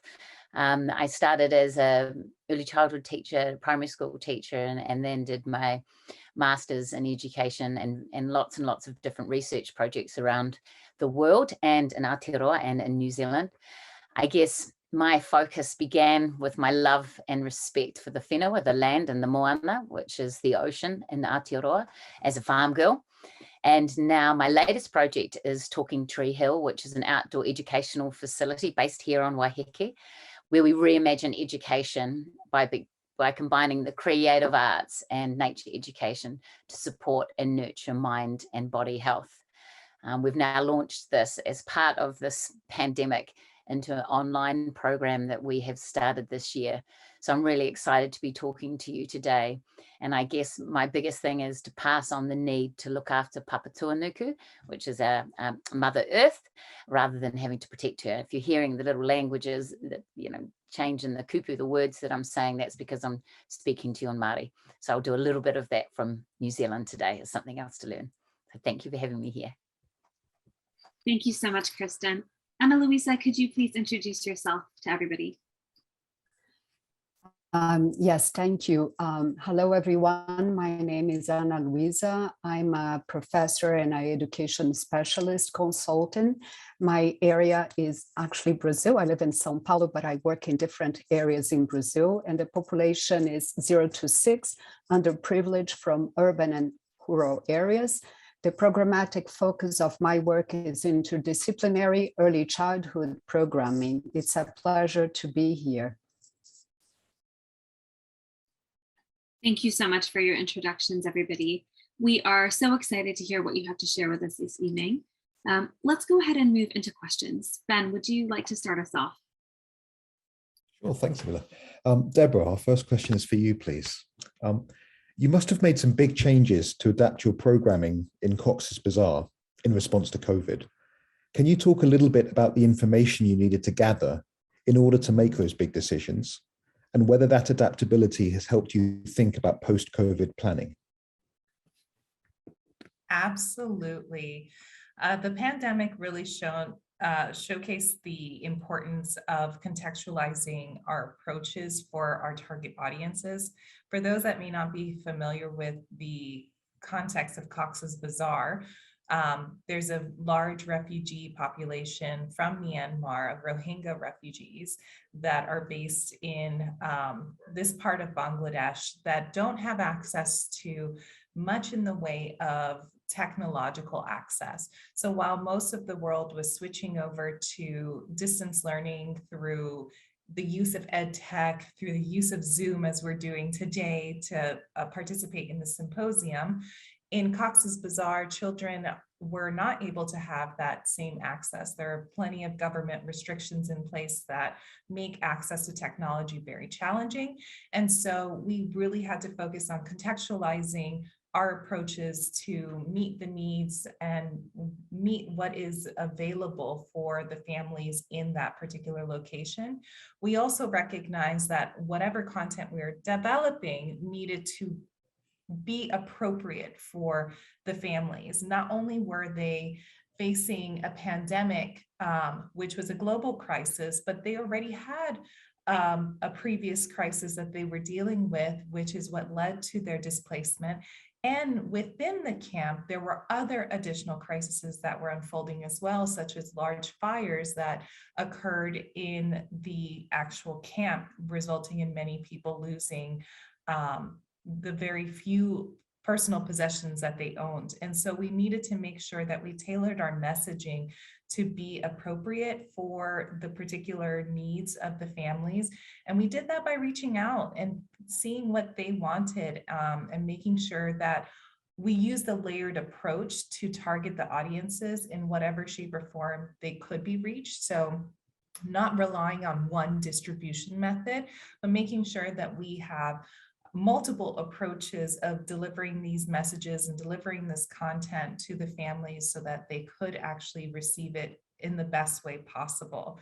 And for post-COVID planning, it's made us rethink our approach to make sure that we have a bit more flexibility and adaptability built into our programs, allowing them to be a bit more resilient. And so we're approaching our programs now through a hybrid approach. So if we have to move away from group sessions, for example, to reach some of our target audiences, how can we make sure that the sessions could also work in a home setting? And how can we adjust our logistics so that we're reaching families in their home on a one-on-one basis rather than in large groups with large populations where social distancing isn't feasible? So these approaches have really made a lasting impact in our considerations so that we are ultimately able to provide continuous access to resources to these families that need them so desperately. Thank you so much, Deborah. And actually, I'd like to pick up on something you said, which was about being flexible enough and adaptable enough to bring programs to the home settings, which brings to mind the roles and responsibilities that parents have been asked to take on during the last 2 years. And actually, our next question is for Ana Luisa on this topic. You talk about play as an activity that helps children to develop key skills, but knowing that this has now come to parents, how do we support parents to do this, particularly parents who may not have the same appreciation for play or exposure from their own childhoods, to create opportunities at home for that spontaneous play and in their local communities for their children? Sabila, Ben, first, I would like to congratulate you both for organizing this event, not only for bringing play to discussion, especially nowadays as we transition to this post-COVID society, but also for the event format, allowing participants to be part of the discussion and also bringing their perspective. So talking about families, we need to support parents to strengthen existing parenting abilities and promote the development of new competencies to support their children's development. If parents are aware of the benefits of play, they will invest their time. I would like to give some examples, like in Recife, through an intersectorial partnership involving organizations, the Early Childhood Department, and the local community. They are rethinking everyday spaces to create opportunities to play, from simple hopscotch painted on empty space to sensorial gardens that will bring to life lost corners. The community are very powerful, and if we listen to them, they can tell and let us know how they can contribute to transform their territory, but they will make it to be inclusive for all the children and to be an environment that it's actually the children feel safe to play. So this initiative is also allowing families to experience and reconnect with play based on what they are seeing. They created an early childhood center, and they are focusing on the teacher training on a journey of reconnection with their own childhood. So they are allowing teachers to reconnect with their own childhood, and they are inviting parents to do the same, to bring the wisdom from their own childhood. And as Madila shared this morning, happy memories can bring resilience. Also on during the pandemic in the northeast of Brazil, the Department of Education in Fortaleza increased the use of WhatsApp as a mediation tool to increase parent involvement. And the virtual community actually allowed parents to reflect on their routine and to realize that simple experience can actually bring changes, promoting positive interaction between adults and children. It also allowed the sharing of experience that helped parents feel supported and motivated. And as schools are now returning to from virtual to in person, they will continue with the WhatsApp as a way to be connecting with the families. That's great. Thank you, Ana Luisa. I wanted now to turn to Kirsten. Kirsten, the first question for you is, you're a Western heritage educator in New Zealand, fostering educational experiences for children which encompass Maori values. Could you talk a bit about the role of place-based cultural perspectives in playful learning through the pandemic and beyond? Yeah, absolutely. Well, simply put, every culture comes from a specific place, and that we have varying values, beliefs, and experiences. And the world that we're living in at the moment is a world of globalization, and currently perhaps through a little pandemic displacement, where people are living can be totally different and different cultures all mixed together. So what we do is we can adapt to the place, and the most wonderful learning can be experienced by simply sharing who we are and where we're from. What I do and what we need to do is pay particular attention to the Indigenous culture that you are, where the place is, the place that you're in. And when we do this, it gives this real sense of self and belonging to that place, wherever we are. And that the place then gives you the perspective for learning. So the role of play then, or the role of place, is connected to play, as play is the vehicle that gives that accessibility of cultural awareness and learning. Because within our cultures, there's lots of similarities of pedagogies of play, and we can observe this, for example, very simply through the sharing of, in New Zealand, we would say waiata, in song, in stories, in music, in art. And we can all relate to these playfully as we learn intrinsically about the cultures that we're in. I think play being that vehicle for that means that we can do this in a fun and engaging and highly academic manner at the same time. So we gain those cultural perspectives just by playing. And it's a really simple, beautiful structure to do this. Now, David Sobel kind of sums up place-based education as one of the leading pioneers of this. And it's the process of using the local community and environment as a starting point to teach concepts in language and arts, mathematics, culture, social studies, all the things that's related to culture. And then that's broad brushstroke across all of the curriculum. And what it does is it emphasizes on hands-on real world learning experiences. And one thing that we know in this pandemic world is that we are having a lot of real learning experiences. And what it does is it really increases the academic achievement, and it helps students develop these stronger ties to their community, and it enhances their appreciation for other people's cultural perspectives, but also to the natural world.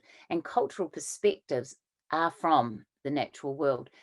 For example, in New Zealand, Te Ao Māori, which is basically is our worldview, and it acknowledges the interconnectedness and the interrelationship of all living and non-living things. And the way to do this most successfully is by being playful and playing around with those cultural perspectives. And as I said, that can be through story and music and dance. So I just want to leave with the idea that the community that you're in is the vitality, and that the environmental quality of that will improve the active engagement of the local citizens and communities and organizations, and definitely helps with those environmental resources in the lifetime of schooling.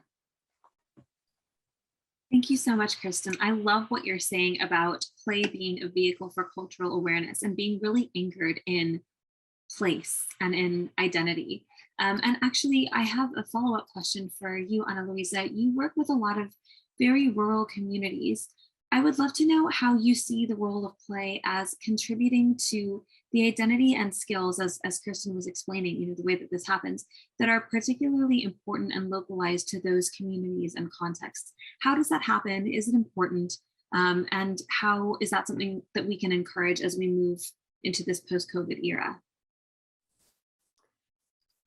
Yes, first I would like to say that I like what Kristen said, the importance of the community, and we have to listen to them, to what they have to say to us in regards to what they need, what is important. And since I always like to bring since I work in different areas, I always like to bring the communities that I'm working with to relate to their project. I would like to share an example from Manaus on the Brazilian rainforest. Through the Department of Education, they develop a family engagement program to support parents on opportunities to integrate play into their daily routine, to a process of an active listening and respecting the cultural relevance from different cultures, and actually from different communities, including rural, riverbank, indigenous, using resources that are available at their homes. They incorporate play, integrating nature, where simple objects can become a toy. It's important to also highlight that some of the rural areas, there is a great focus on intergenerational play, and we should actually focus on that. What I learned while visiting schools in the Amazon region is that when the school is in the indigenous village, the village becomes the school because of the involvement of the community. I think we have a lot to learn from them. I fully agree, Ana Luisa. And this is, I don't know if this fully links to the point you're making, but one thing that it really interests me across the things that all of you are saying and links a bit to my own experiences is the way that we work with parents. And so the next question I wanted to ask, please, was addressed to you, Deborah, which is those of us who work with parents often feel like we're trying to get the balance right between helping parents to understand how crucial play is for their children's development, whilst us also nurturing their own confidence in doing it the right or well. So I'm just wondering if you could speak a little bit about that balance and perhaps share any practical examples from your own experience. Absolutely. I really loved how Ana Lucia had mentioned tapping into childhood experiences, because that's a way for caregivers to really understand from their own backgrounds what play involves. But what we have found in some contexts is that many caregivers, depending on where your target audience is, might not have had examples from their childhood of adults playing with them as children. So they remember from their childhood playing with other children, but maybe not having an adult, a caregiver actually involved in that play. So it is something, it's a bit new for them to be involved in the play activities with their children, something that they may not see as appropriate for an adult, that this is a childish activity. And so there's a lot of initial resistance that comes about it if you don't have some coaching, some opportunity to build their confidence and really teach them how to play with their children and how to tap into those childhood memories and facilitate that with their children. And an example that we're using is play workshops, where we have the caregiver participate with their child, and the facilitator teaches the caregiver and the child play activities, coaches them through the play activities, and during that session explains to the caregiver how that particular play activity supports areas of child development. And so it becomes very linked, where we have opportunities for the caregivers to actively try the activities, to learn the activities if they don't feel confident making their own activities. They do this together under the supervision of a facilitator that can coach them. And that same facilitator integrates the key messaging about how play is so critical for children to develop socially, emotionally, cognitively, in so many different realms of their well-being. Thank you so much for that beautiful answer, Deborah. I'm really loving the way the three of you are starting to knit together a really interesting picture of what has happened with play, who the stakeholders are, the roles that they've had, and some of the challenges. And of course, all of this is trying to lead us to think about where we go from here, you know, what learnings we take, where we go from here. And I have a question for you, Kristen. You so beautifully seem to manage to negotiate the historic cultural differences between yourself and some of the populations that you work with. And there are many who are joining us here at Event 2 who might be in similar circumstances. What can you share about how you've navigated this, which might be helpful to others who are doing post-COVID work or research involving young children in their communities where those individuals might not originally be from? Yeah, it's a great question. And I think, to be honest, the first thing when I speak about navigating this, and I've just finished a 2-year research project with 3 schools over here in the pandemic, is that be very prepared to get it wrong. So my first thing is to be very prepared to get it wrong, and then be very prepared to try very hard to get it right. And to go along with that is that every day learn just a little bit more. So for me, my main points when I'm in this and navigating these situations, because I have taught in a lot of different multicultural places. You know, when I was in London, I worked in a very multicultural school, and then I helped run a Turkish school, and then I taught in Italy and Taiwan and in Singapore. And so what I recognized was the importance of understanding our differences and our similarities, and the things that make us stronger and join and interconnected. And then sharing, like what I spoke about before, sharing each other's histories, and understanding that we can create these wonderful communities of learners around this shared knowledge, and with respect, always with a lot of respect. It's up to us to create these communities, to create this interconnectedness, and to really understand that navigating these situations can be very different.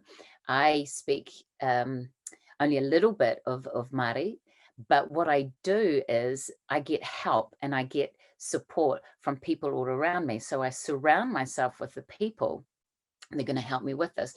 When I was teaching in the Turkish school, I then got people to help me with these, with, you know, speaking or translating or having the right values and beliefs. So you need to always have, as I always say to people, pop your research hat on, because being curious and really sitting in your own uncomfortableness of what it's like.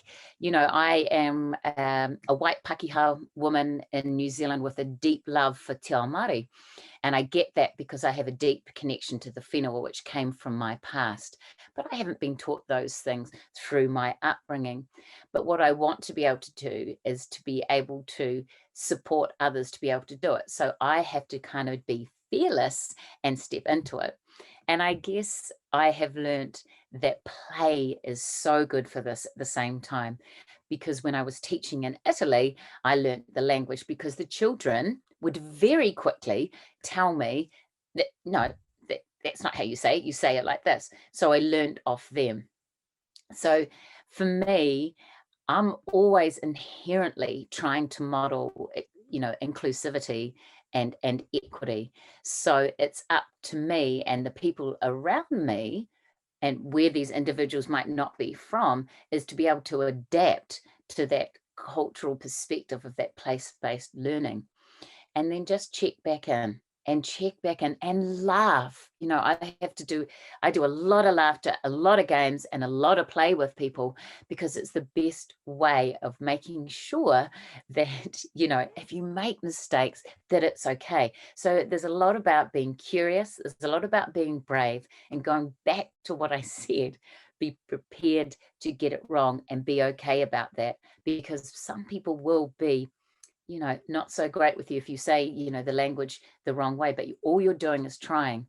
And if we want to keep those historic cultural differences to a minimum and be okay around them, we need to talk about it. So communication, interrelationships, and connections with people around you so that you can learn from them and they can help you navigate it is just so important. Thank you so much, Kirsten, for that incredible answer. And it's so great to hear you talk about the respect that you have for the people that you work with and the work that you do. And I think we all have so much to learn from that. And ultimately, wherever we work, whatever we do, we all bring a positionality, right? We all have backgrounds, biases, experiences, things that we lack, things that we bring. And so, as you said, sitting in your own discomfort and being really honest about that is such a great way to approach the work that we do, particularly when we work with children and communities. So thank you. I know that we have some excellent questions that are being pulled from the audience, and they are eager to learn more from you. So I'm going to go ahead and open up to questions from the audience. I'd like to introduce my colleague, Natalie Day from Early Start at the University of Wollongong. Natalie and my colleague, Debbie, have been collecting your questions from the chat.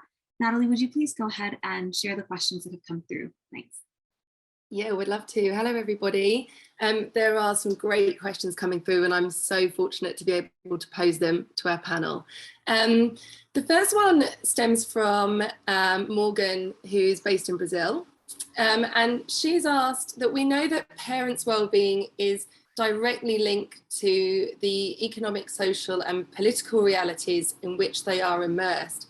Now, as each of you have been talking, I think what I've picked up on is the playfulness of your approaches, the adaptability in itself. So thinking about parents' well-being, what social policies do you think that we could bring in to build consensus around this family support?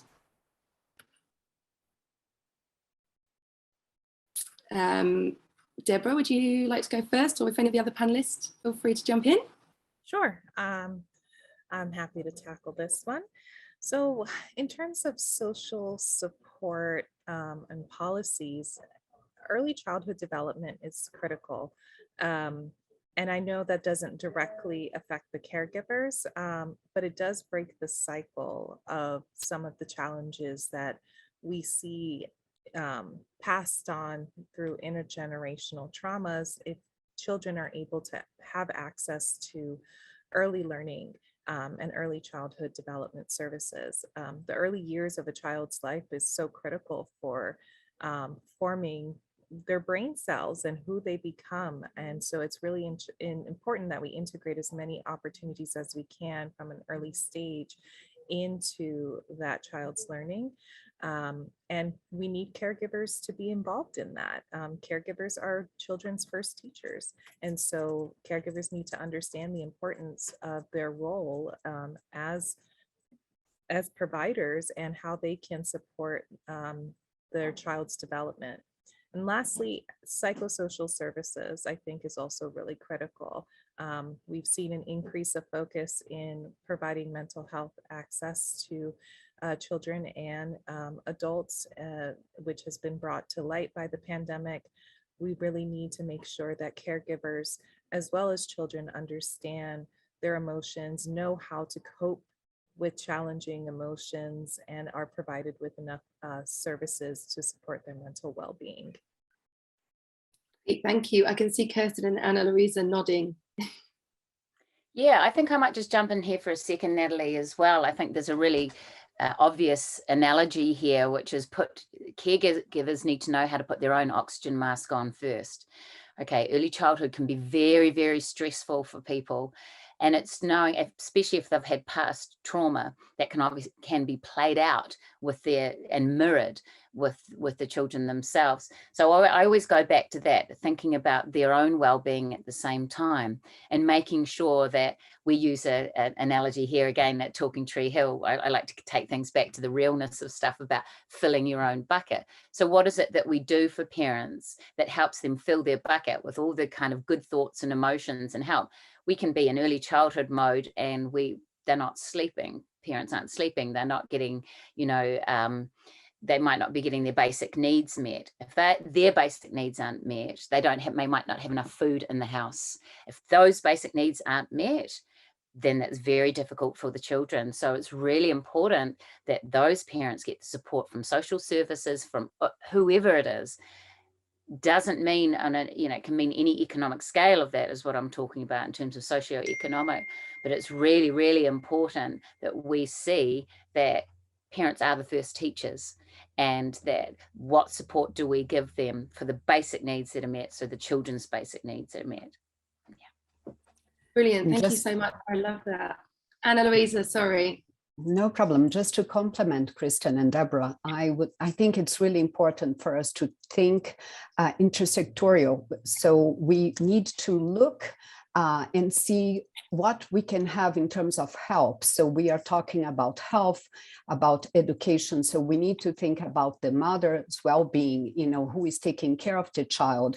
And we need to take sure that the actions are actually being seen as all together, because then we can potentialize. And there are in Brazil now a lot of organizations that are taking the lead on showing the importance of looking at the caregiver, and to be able to, as Kristen mentioned, to help them first to take care of themselves, so they can actually be able to help the child in the best way. Fantastic. Thank you so much for those answers. I think that definitely echoes the sentiments probably of most of our team as well, that the home learning environment is among one of the biggest influences on a child's development. And I think there's very little in the way of support for parents. So everything that you three have all just said is really wonderful to recognize that. And it's interesting, just to add, like there are some programs, some home visiting programs that they are actually focusing on the child development, but also give this adult support and connected some of the service there are around their community, to actually not just look at the child, but look to the well-being of the mother as well. Fabulous, thank you. This next question comes from Ricardo from our own team, and it draws on some of the issues that were raised in our first session of this symposium. And that's about, there are certain aspects of play in Western cultures and contexts. So whether play is gendered, whether it is competitive or exclusionary. And I'd be interested, or rather Ricardo is interested to know, do you have any insights from Indigenous experiences of play, if these kind of things exist in the play that you're observing? So with the Play to Learn program that I'm leading on for Sesame Workshop, we actually convene a group of global advisors from quite a few countries, representing as many places as we possibly could to support us in the development of play-based content. And we collected insight from them of traditional games that are commonly played, whether it was in the childhood of the adults or what children are currently playing. And we compiled all of that information to have a resource that shows what global activities are common. Of course, there are differences, but there are many common activities that we tend to see repeated across different regions. And we try to pull from that guideline to create culturally rich content that displays play activities that are familiar to children from so many parts of the world. And we're hoping to create a resource that can be shared openly, so that other people that are trying to create content and reach a variety of audiences can have access to a resource that covers play that doesn't necessarily stem off of a Western base. Thanks. So do you think that you find, like I say, like the gendered play, is that something that is socially implicit within the kind of play that you observe, or is it very much kind of a westernized issue? Or yeah, what's your experience of the emergence of those kinds of aspects? Well, for me, in terms of coming from Aotearoa, New Zealand, I guess there is definitely gender play role situations.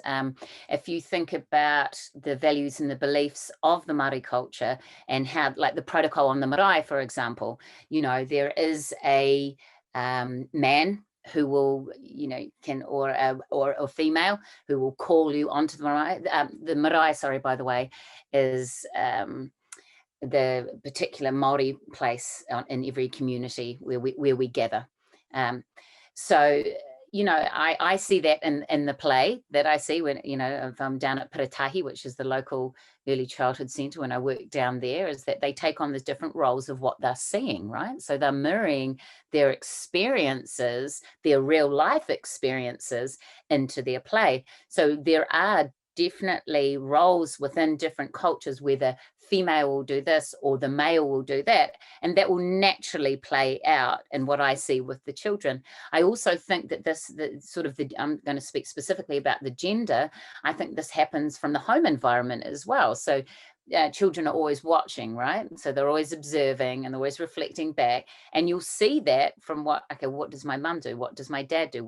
Who are my caregivers that are bringing me up? You then hear that in their language. You might hear it in songs that they make up, that they bring out. So I definitely think that gender, is a thing, and that it gets played out in those roles that might be specific to a culture or specific to the home culture. Anna Louisa, I was going to say, we've got a couple of minutes left. Would you like to add anything to that? Sure. I think it's in Brazil, since it's a very large country, we see differences, you know, depending where you are, from some areas where you see this as being more relevant, and some places, depending on the age, you don't see as much. So it's very much related to the culture and to the home influence as well. Great, thank you so much. Sabila, would we like to, I'm going to head back to you. Yes, thank you so much. And thank you everybody for these great questions, and to our panelists for these answers. Before we hear from our second panel, we are going to meet now in smaller groups to workshop some of these ideas around making play happen. We really want to hear from you all now about the barriers and the opportunities, the assets and the allies that you have encountered in incorporating play into your work during and since the pandemic has started. Just a quick reminder that we are going to be recording these sessions in order to collate ideas from the symposium into blogs and articles that we can share with the wider research and practice community. And just to assuage any concerns, all written content is going to be anonymized. But if there's something that we'd like to share and attribute it to your name, we'll contact you directly to request your approval. If at any point you wish to stop recording before saying something within your group, that's no problem, just let the moderator know. We'll give you a halfway warning and then a 5-minute warning again so that you can just take a quick break to get a glass of water or anything that you need to do so before we resume to hear from our second panelists. So John, if you are able to now send everybody into breakout rooms, let's have these small discussions, meet each other in a bit more detail, get to know each other, and let's see how we can brainstorm these ideas together. And our GSPPP team will be joining you shortly. See you in 20 minutes. Hello, everyone. It's nice to see you back. We hope that you enjoyed your smaller conversations and meeting each other in a little bit more detail, sharing your ideas and experiences. Thank you so much for your comments. We are going to go ahead and move straight into panel 2. Ben, would you like to join me to introduce our second group of panelists? Sure. Thanks, Sibylla. For our second panel, we have Ximena Chao of the Universidad Iberoamericana, the Ibero-American University. We have Tom McBride of the Early Intervention Foundation. And we have Jay Johnson Teal of the University of Alabama. Ximena, please, could we start with you?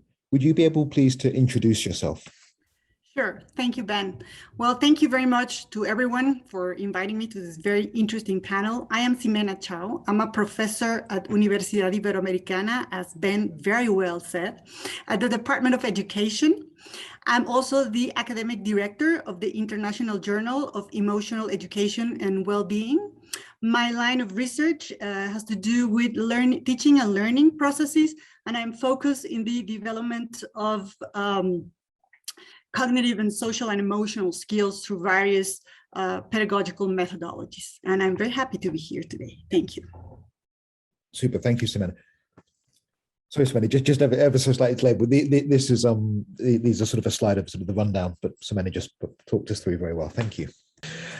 Next, Tom, please.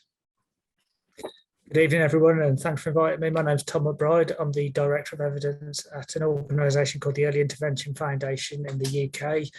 We're an independent research charity and government what work centre. So what that means is we sit somewhere between, or on the interface between research and policy. So we exist to generate evidence around various aspects of child development and improving outcomes for vulnerable children, but also work at national and local level to ensure that that evidence has impact on policy and practice.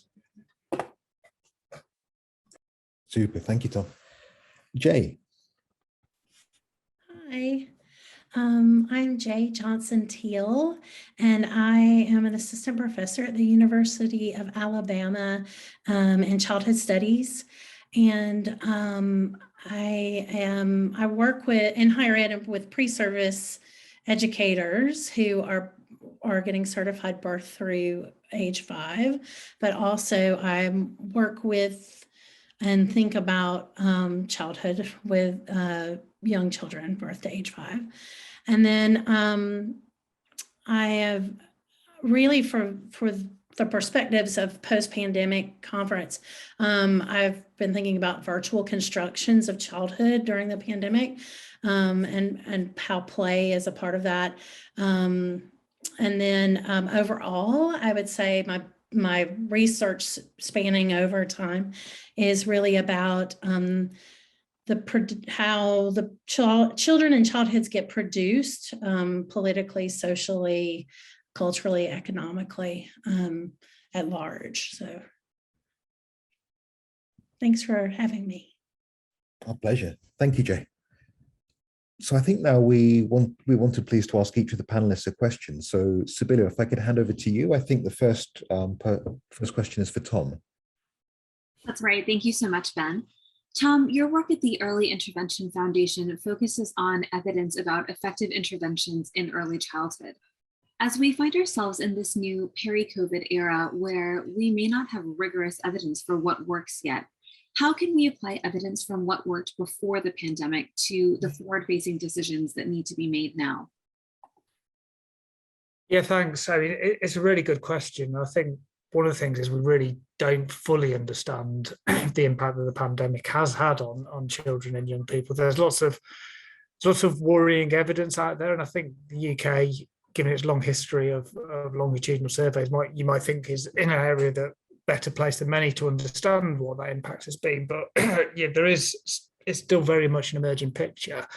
But I don't think there's any reason to think that the fundamentals of what works to support children's development are likely to have changed during the pandemic. Yeah, there might be a greater need out there, but I think there's good reason to think that what we knew about before the pandemic still in general is likely to hold. So if you go to our website, go to our guidebook, you'll find a list of well over 100 evidence programs with good quality evidence of improving various aspects of children's development and outcomes across cognitive, behavioural and social emotional areas. We're starting to learn more about the common elements that inform those.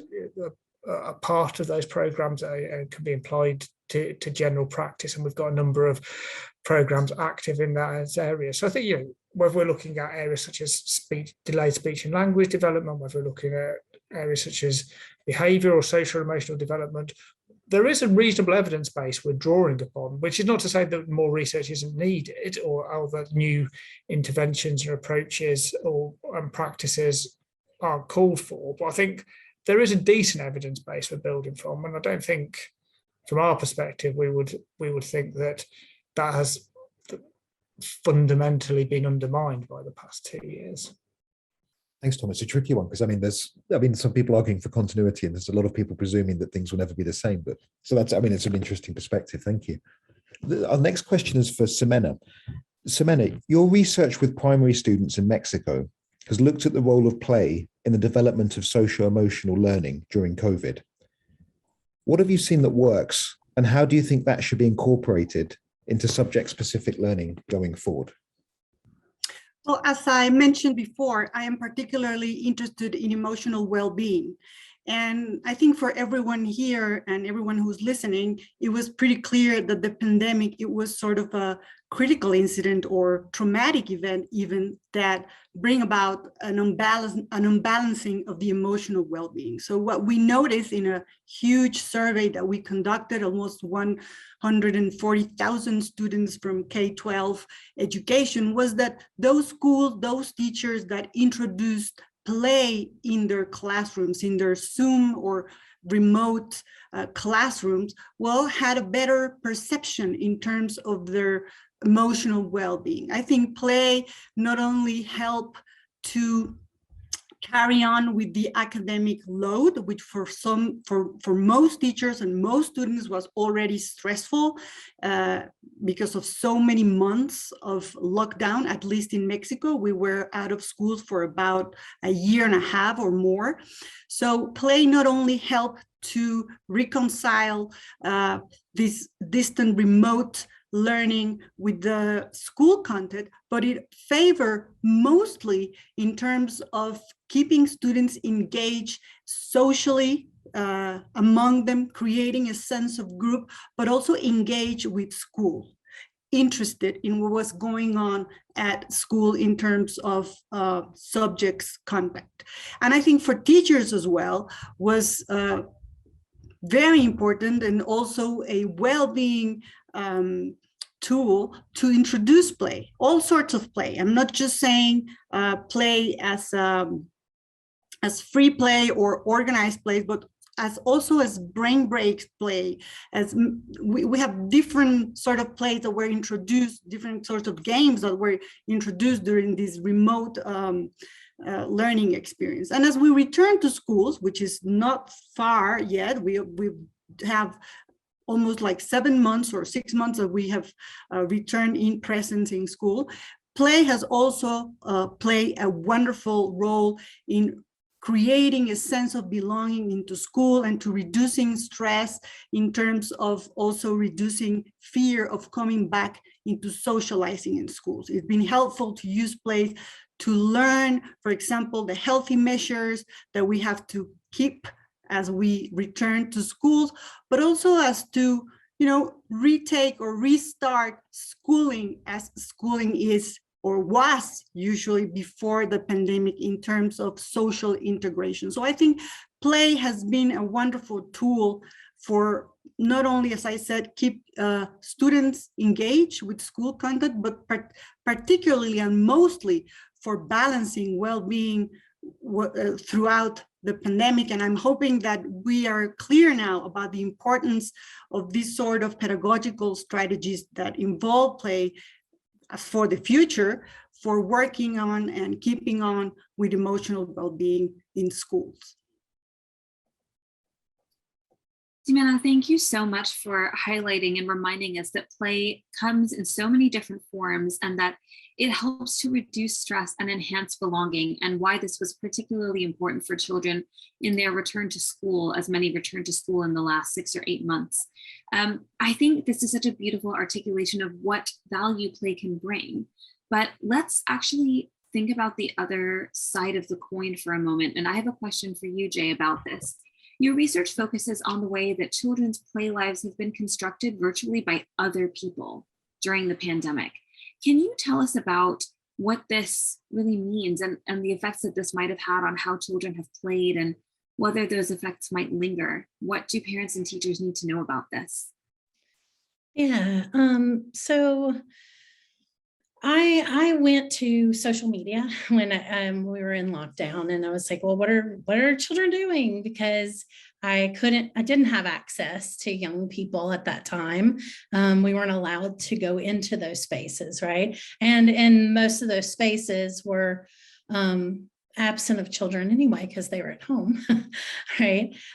So I noticed a few things.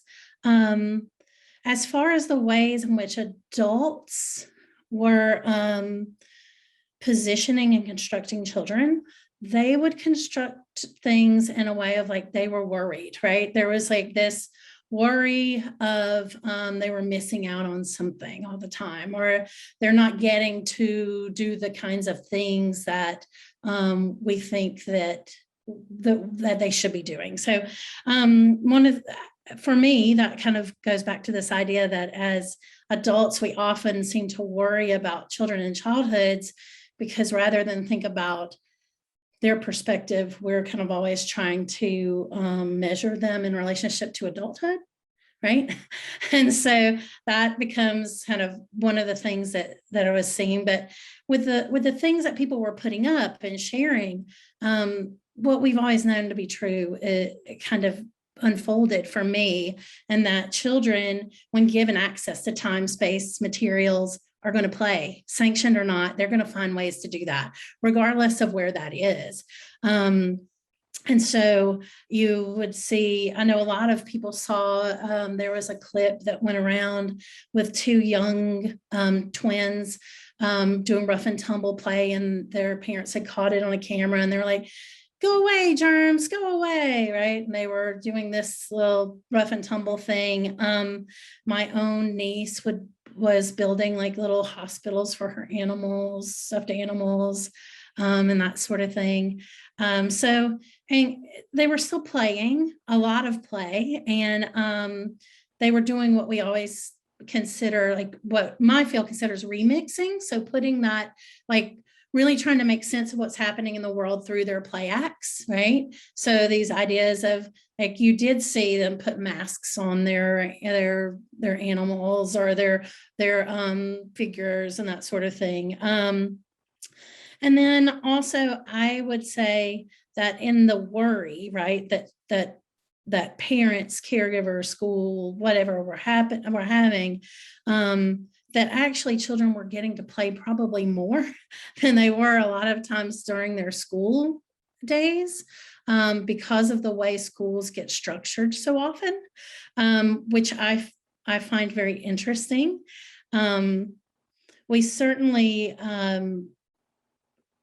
We certainly put our own adult perspectives on what we think should or shouldn't unfold, or how things should or shouldn't be, our own experiences, right? But I would also say that humans in general were playing, right? Like the act of posting your child, writing in your agenda book, as they watch you, like drawing pictures in there, and sharing that with the world is an act of play in of itself in an adult form, right? TikTok videos, all of those things that adults are doing are still a ways of play. So I also think that in this push for business as usual, we've forgotten that business as usual we might have been romanticizing that to begin with. and what it was producing. So yeah, so those are just some of the things that came up for me, and long-term effects as far as like for teachers and stuff and families. I would really like for them to kind of think about our notions of what counts as meaningful play might be different than children's notions of that. Maybe we could ask children questions. Ask them how they feel. How are they feeling? How are they thinking? What do they want to do? And last on that end, to remind ourselves that when we get bogged down in this idea of like producing children as in deficit ways, that perhaps we need to remind ourselves that we made it all up, like all of these milestones, all of these things we made up, so we could actually change those too if we wanted to. And so. That's great. Thank you, Jay. I haven't actually seen an example. One thing that, I mean, many things caught my attention, but one was this idea of, not this idea, but seeing children with sort of COVID themed play, if you like, because that's not actually something I've seen amongst the children I've spent time with, but it's such an interesting thing, I guess, sort of an insight into the way that they're interpreting, processing and dealing with all of these changes. It's super interesting to me. I wanted to turn back to Tom, please. So Tom, sort of a two-part for you. If you wanted to respond to anything that's been discussed so far, please do feel free. And the second part was just to ask if you wanted to expand on any of the research that your foundation has been doing in terms of sort of key findings or particular insights. Yeah, I might highlight one piece of work I think will be interesting to this group that we've started, and this was pre-pandemic, and this is work that's just about to finish in collaboration with the Pedal Centre at Cambridge. Is a piece of work we've been doing around early years pedagogy, trying to what we're calling the common elements of early pedagogy, where we've gone on a particularly labour-intensive piece of work to try and isolate the practices, routines, strategies that are commonly used in evidence-based, well-evidenced programs about supporting various aspects of children's development, so across numeracy, literacy, cognitive skills such as executive function, and the social and emotional skills. Well, we've been looking across about 20 to 30 well-evidenced programs and going into those manuals in quite a lot of detail and coding, extracting and coding various routines, procedures, tips, I suppose, that are given to early years educators to try and developing that into sort of easily accessible guidance. And we're starting to roll those out now via our what we call our early years library, which you can follow on Twitter. And what we want to do over the next couple of years is now actually start to test that guidance and see how it's received by early years educators, whether it changes their practice, and I guess move to larger scale impact evaluation of that to see if outside the context of a manualized program, do these routines and elements actually support better outcomes for children. So I think that's a really interesting and novel approach to trying to sort of open the black box of these evidence-based programs and see what's inside those and see if that can be built into day-to-day practice in a sort of lighter touch way and outside the context of highly manualized and specified programs. Thank you so much, Tom. It's fascinating to hear a little bit more about some of this work that is emerging from your collaborations with Cambridge's Pedal Centre, and also just the kind of focus and direction that the EIF has taken in the last 12 months or so. I'd like to follow up with a question for you, Jay, that touches upon a few things that you had mentioned a few minutes ago. You had mentioned how important it is to ask the children themselves what they want, how they feel. And you also articulated something really beautiful, which was the fact that play is how children make sense of their experiences and through that refraction, we can understand their interpretation of what their experiences are. Can you help us to understand where we can find children's own voices in all of this and how we connect back to them as we go about our work? How do we listen to their own versions of what's been happening to them? And how do we draw out their feelings and what they want? And how do we help them get that?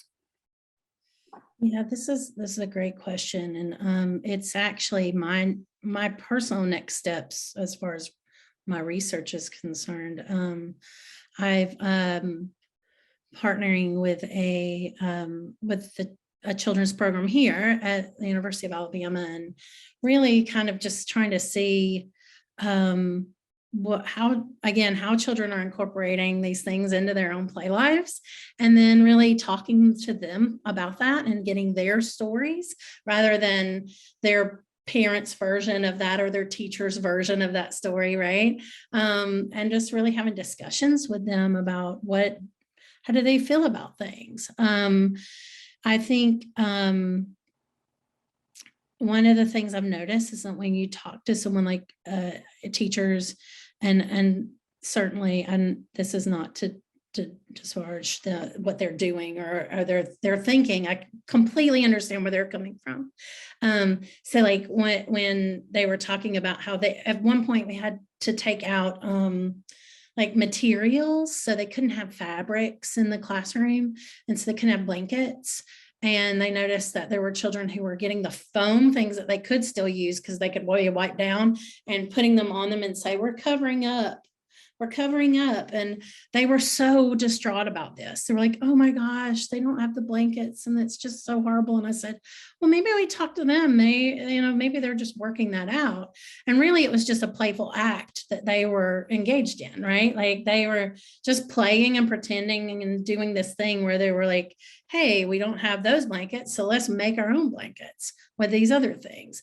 So I think, it's the same thing I think I see with this idea of digitalness and how people are so concerned when they were like, oh, they're not around their peers. They're not getting playtime. They're only getting to see their peers through the virtual world. And certainly as someone who teaches and has shifted their teaching online, I will say there are lots of reasons to be in the same room with people, right?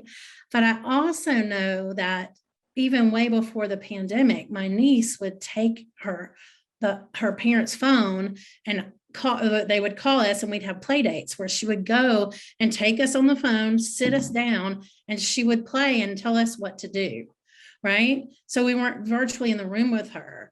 We were virtually in the room with her, not physically in the room. So yeah, so I think just really kind of having conversations with them is really, really important. Rather than make all the decisions for them, we make a lot of decisions for and about and children without actually getting any input from them whatsoever.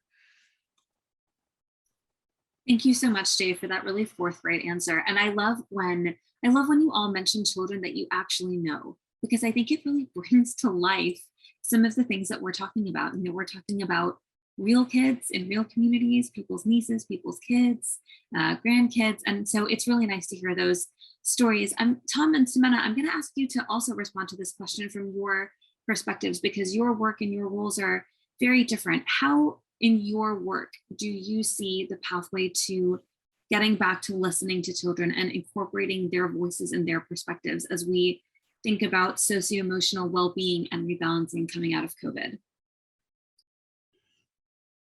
Well, I would say that we better listen to their voices, because they're going to make their voices heard anyways, with or without our permission. I think this was a bit of an obvious thing during the pandemic when children were having their own interactions, not necessarily in the Zoom or in the remote class, but they found other spaces to relate, like the Roblox platform. For me, was a huge surprise because it's a free, engaging and exploring platform where kids could still have role play, free play, symbolic play, pretend play, all sorts of play, because the space allowed for that.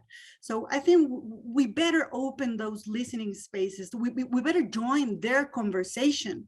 It's not that we're excluding them.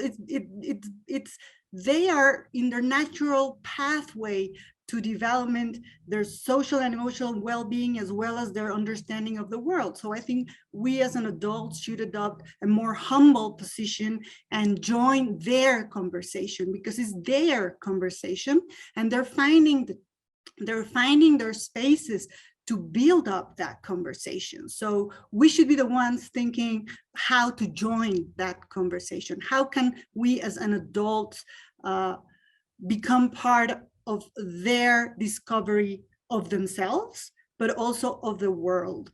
What can we bring about, but not from a top-down position as we sometimes want to do as parents or teachers, but as in the same horizontal conversation, because they are having the conversation.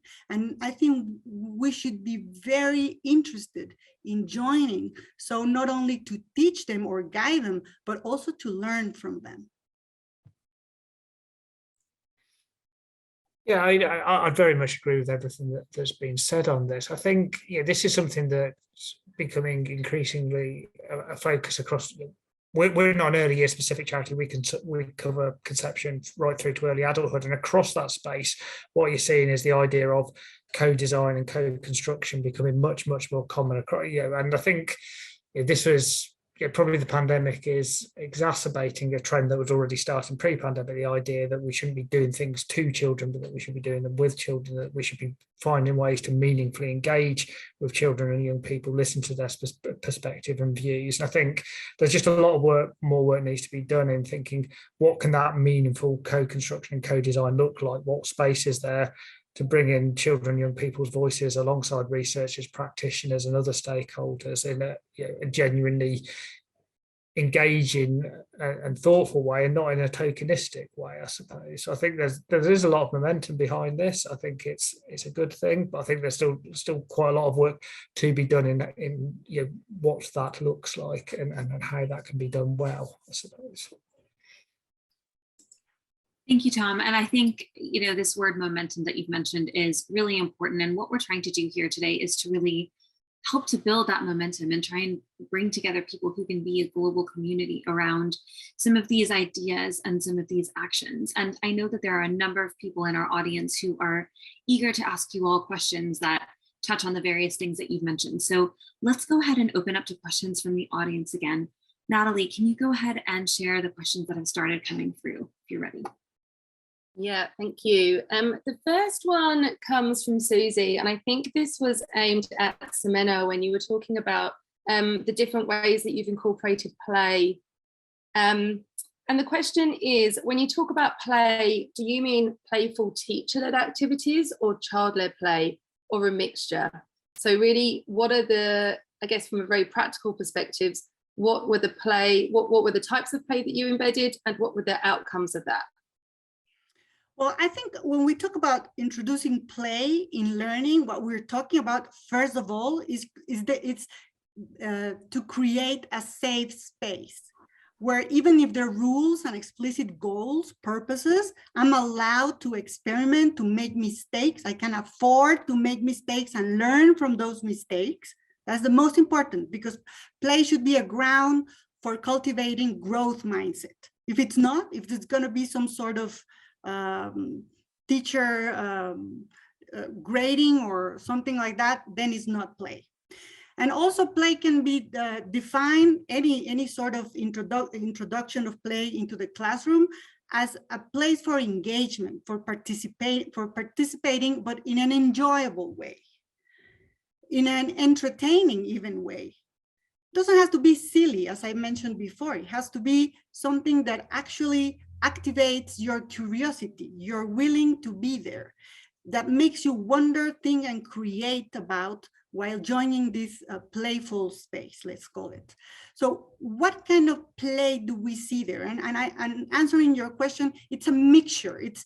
Sometimes it's just the students, sometimes it's the teacher doing a playful activity for the students, but most of the time, I think it should be this dialogue that I mentioned before. So how can we introduce this? Well, I would say they are very precise strategies, and I'll just mention some because there's a lot, but I would say some of that we have recognized in our research. One of them is the quests, any sort of quest. You can pose a quest to the students or students with the teachers. Anything that has to do with solving a clue, a problem, finding a missing element. This can be in a sort of impersonating a character or not, just for the fun of looking at a certain solution or creating a certain solution. So I would say quests would be a nice playing environment for all ages. Even for my university students, could be a playful environment for learning, but also pretense plays, role play. Role play could be really really serious. Let's just think about what students do in the United Nations model that they work in high school or even at the university level. They are playing, but they're playing seriously. They are embodying, pretending to be this United Nations representatives. They have to build their cases, they have to organize, and they have to pretend they are arguing in favor or against something. But let's go back to the earlier ages. Pretend play not only promoting the very young students' communication skills, but it also promotes the development of self-efficacy and also empathy, because you're embodying someone else. So this type of play, I think, is not only useful for learning about certain historical moments, historical characters, or even literature pieces that we can recreate in actual plays, but they're developing other sort of skills as well. And then there's also a huge movement and a lot of tools now, even for free in many platforms, just to mention one in Spanish, in Mexico, the TAC platform, that have developed, along with professionals in education, a lot of online digital games that can be explored in teams or by students by themselves or with the teacher, along with a reflection about what you're playing. So it can be anything from math games, even social emotional skills related games that can be used, that can be played alone with others, as I said, or even bring about the outcomes of this playing as a reflection into the classroom. So I think we can either choose to play a single game, or we can embed playing within larger or broader pedagogical methodologies. Great, thank you so much. And what I'm picking up from in everything that you've said is really this notion, and this has been a theme through both events, is the adult role in play, and how, you know, we've heard about listening to children's voices. Tom, you've mentioned this idea of co-construction and co-design.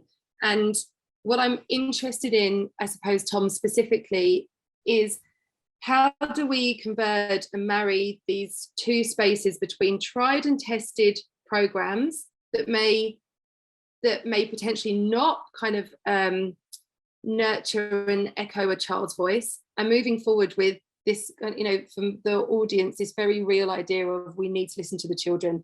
As you know, as we've already heard, they will make their voice known, but how do we hear it and how do we act and implement it?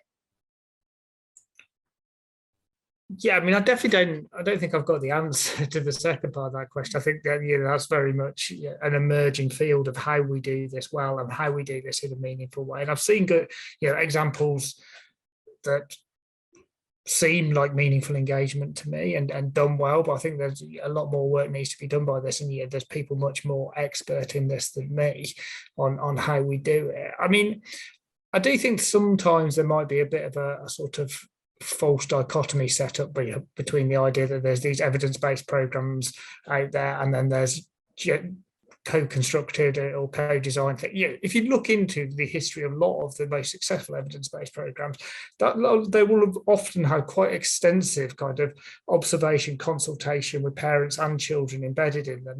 I don't think things that have worked time and time again probably do so because they've actually taken these issues seriously. They might not have sat around and formally involved children in the design of that, but I don't think.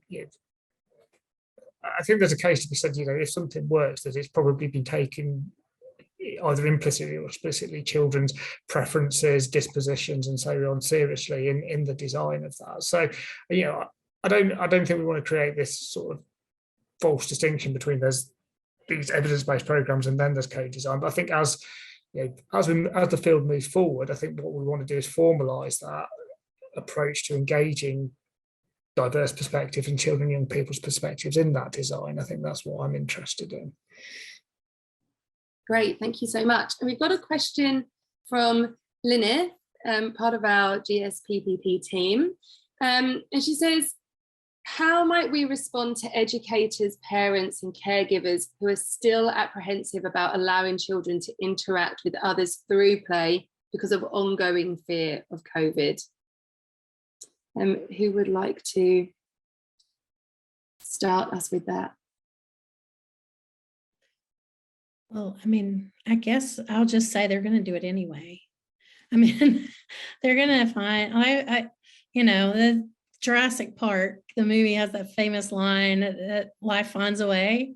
And I think children will find a way to be together. I don't want to say that I don't understand their perspectives, because I do. I mean, and with of the fears of what it means to be in these spaces, and if particularly with really young children who can't get vaccinated at all still, so that's definitely a real fear. Yeah. So I will say this, that I will add to this, that I think going back to the idea of like play as business as usual, right? I think it's a great opportunity for reimagine the ways we think about what play is, and allowing for us to listen to children's voices and what they already are doing. Because really business as usual, at least in a US context, I would say, I don't want to speak for other countries because I only know my own context, but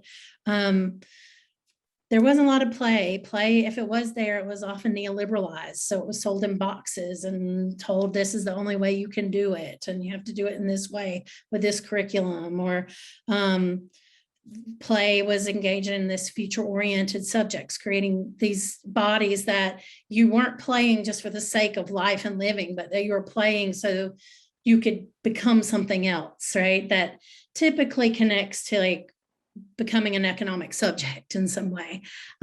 So for example, if you're a 4-year-old preschooler, then not that you're playing to be because it's just part of living and being in life, but that a 4-year-old needs to be ready for kindergarten. So it's always like this future-oriented discussion around that rather than just the moment. And I would say that also the romanticizing of play as if it wasn't. There were moments where play was still engaging in racist and classist and misogynist kind of ways of thinking and being in the world. And that, I think this at least gives us some opportunity to rethink our positions around how do we kind of tackle some of these bigger ideas to rebuild what that might look like in an early childhood space, at least. Yeah. And so for that reason, maybe, hey, how can we engage in those play moments, right? Thank you so much. Really insightful. Ximena, have you had any experience of educators being a little bit wary and apprehensive? Absolutely. Absolutely. I mean, adults are worried and apprehensive about getting COVID, of course. I mean, aren't we all? No, but going back to your question, I think to create a safe space for kids to play, it's it's for us adults to create that safety. It's us who are more likely to transmit the virus to the children. So we have to take care of ourselves so that kids can go with their business, playing and socializing. And I would say that a way of preventing contagion would be to favor outdoors playing as much as you can. I mean, prefer outdoors, not only because the virus is less likely to transmit with the aerosols as in a closed or enclosed space, but also because outdoor play reconnects the one that plays not only with himself, but with others and with nature. And I think we live in a moment that we need particularly to re-engage with nature. We have avoiding as parents, kids playing outside for several reasons, because we want to protect them from many factors and variables, COVID included. But I think that now that we know how beneficial it is to socialize in open environments, let's use that as an excuse to reconnect with the outdoors. I think it's really important because the next challenges for our generation and theirs has to do with the outdoors. So let's us adults keep safe so that we can keep our kids playing and safe. Thank you so much. That, I think, wraps up our question portion, but there were so many great questions and lots in the chat too, but unfortunately we can't get to them all. So I'll pass back to Sabila.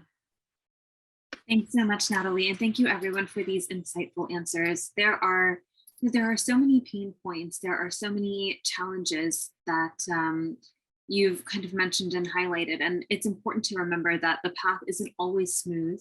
And that there are sides of play and ways of playing that may unearth some really challenging things, and we have to be ready for that in our work, ready to respond, ready to help children, and ready to kind of move forward as best that we can.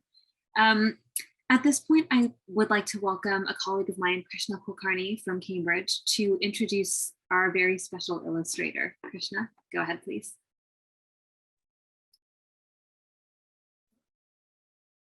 Hi, I am Krishna, and I'm very excited to introduce to all of you Julia Hayes.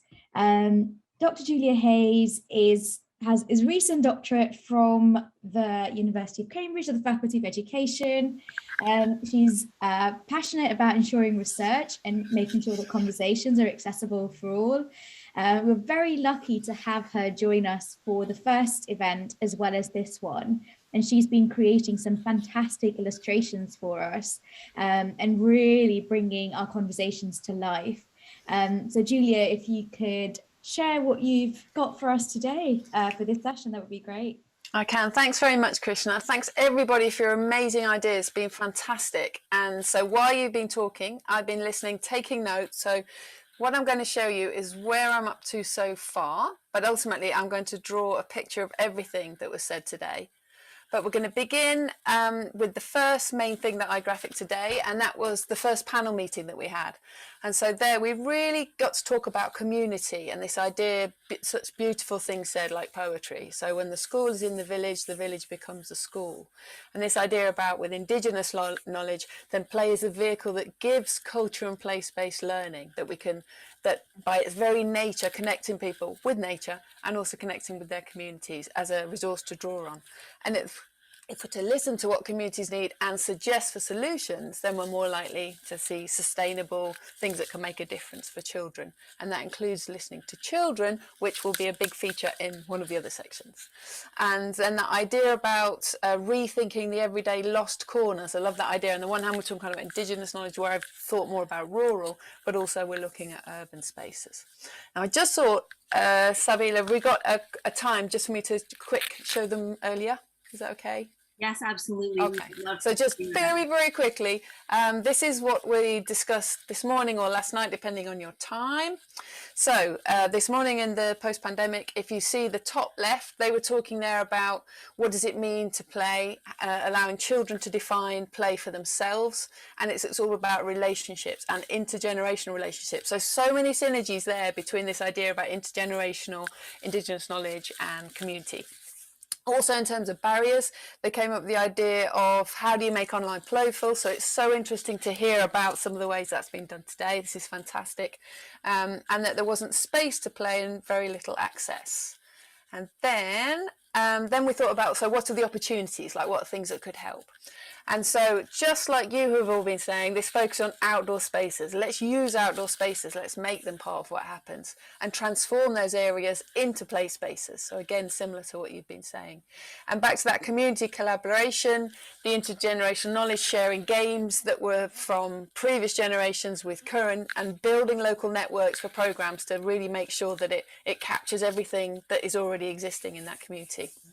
We had some examples of how to play with your child, like kind of podcasts on radio, teaching parents about how to play with their children during the pandemic.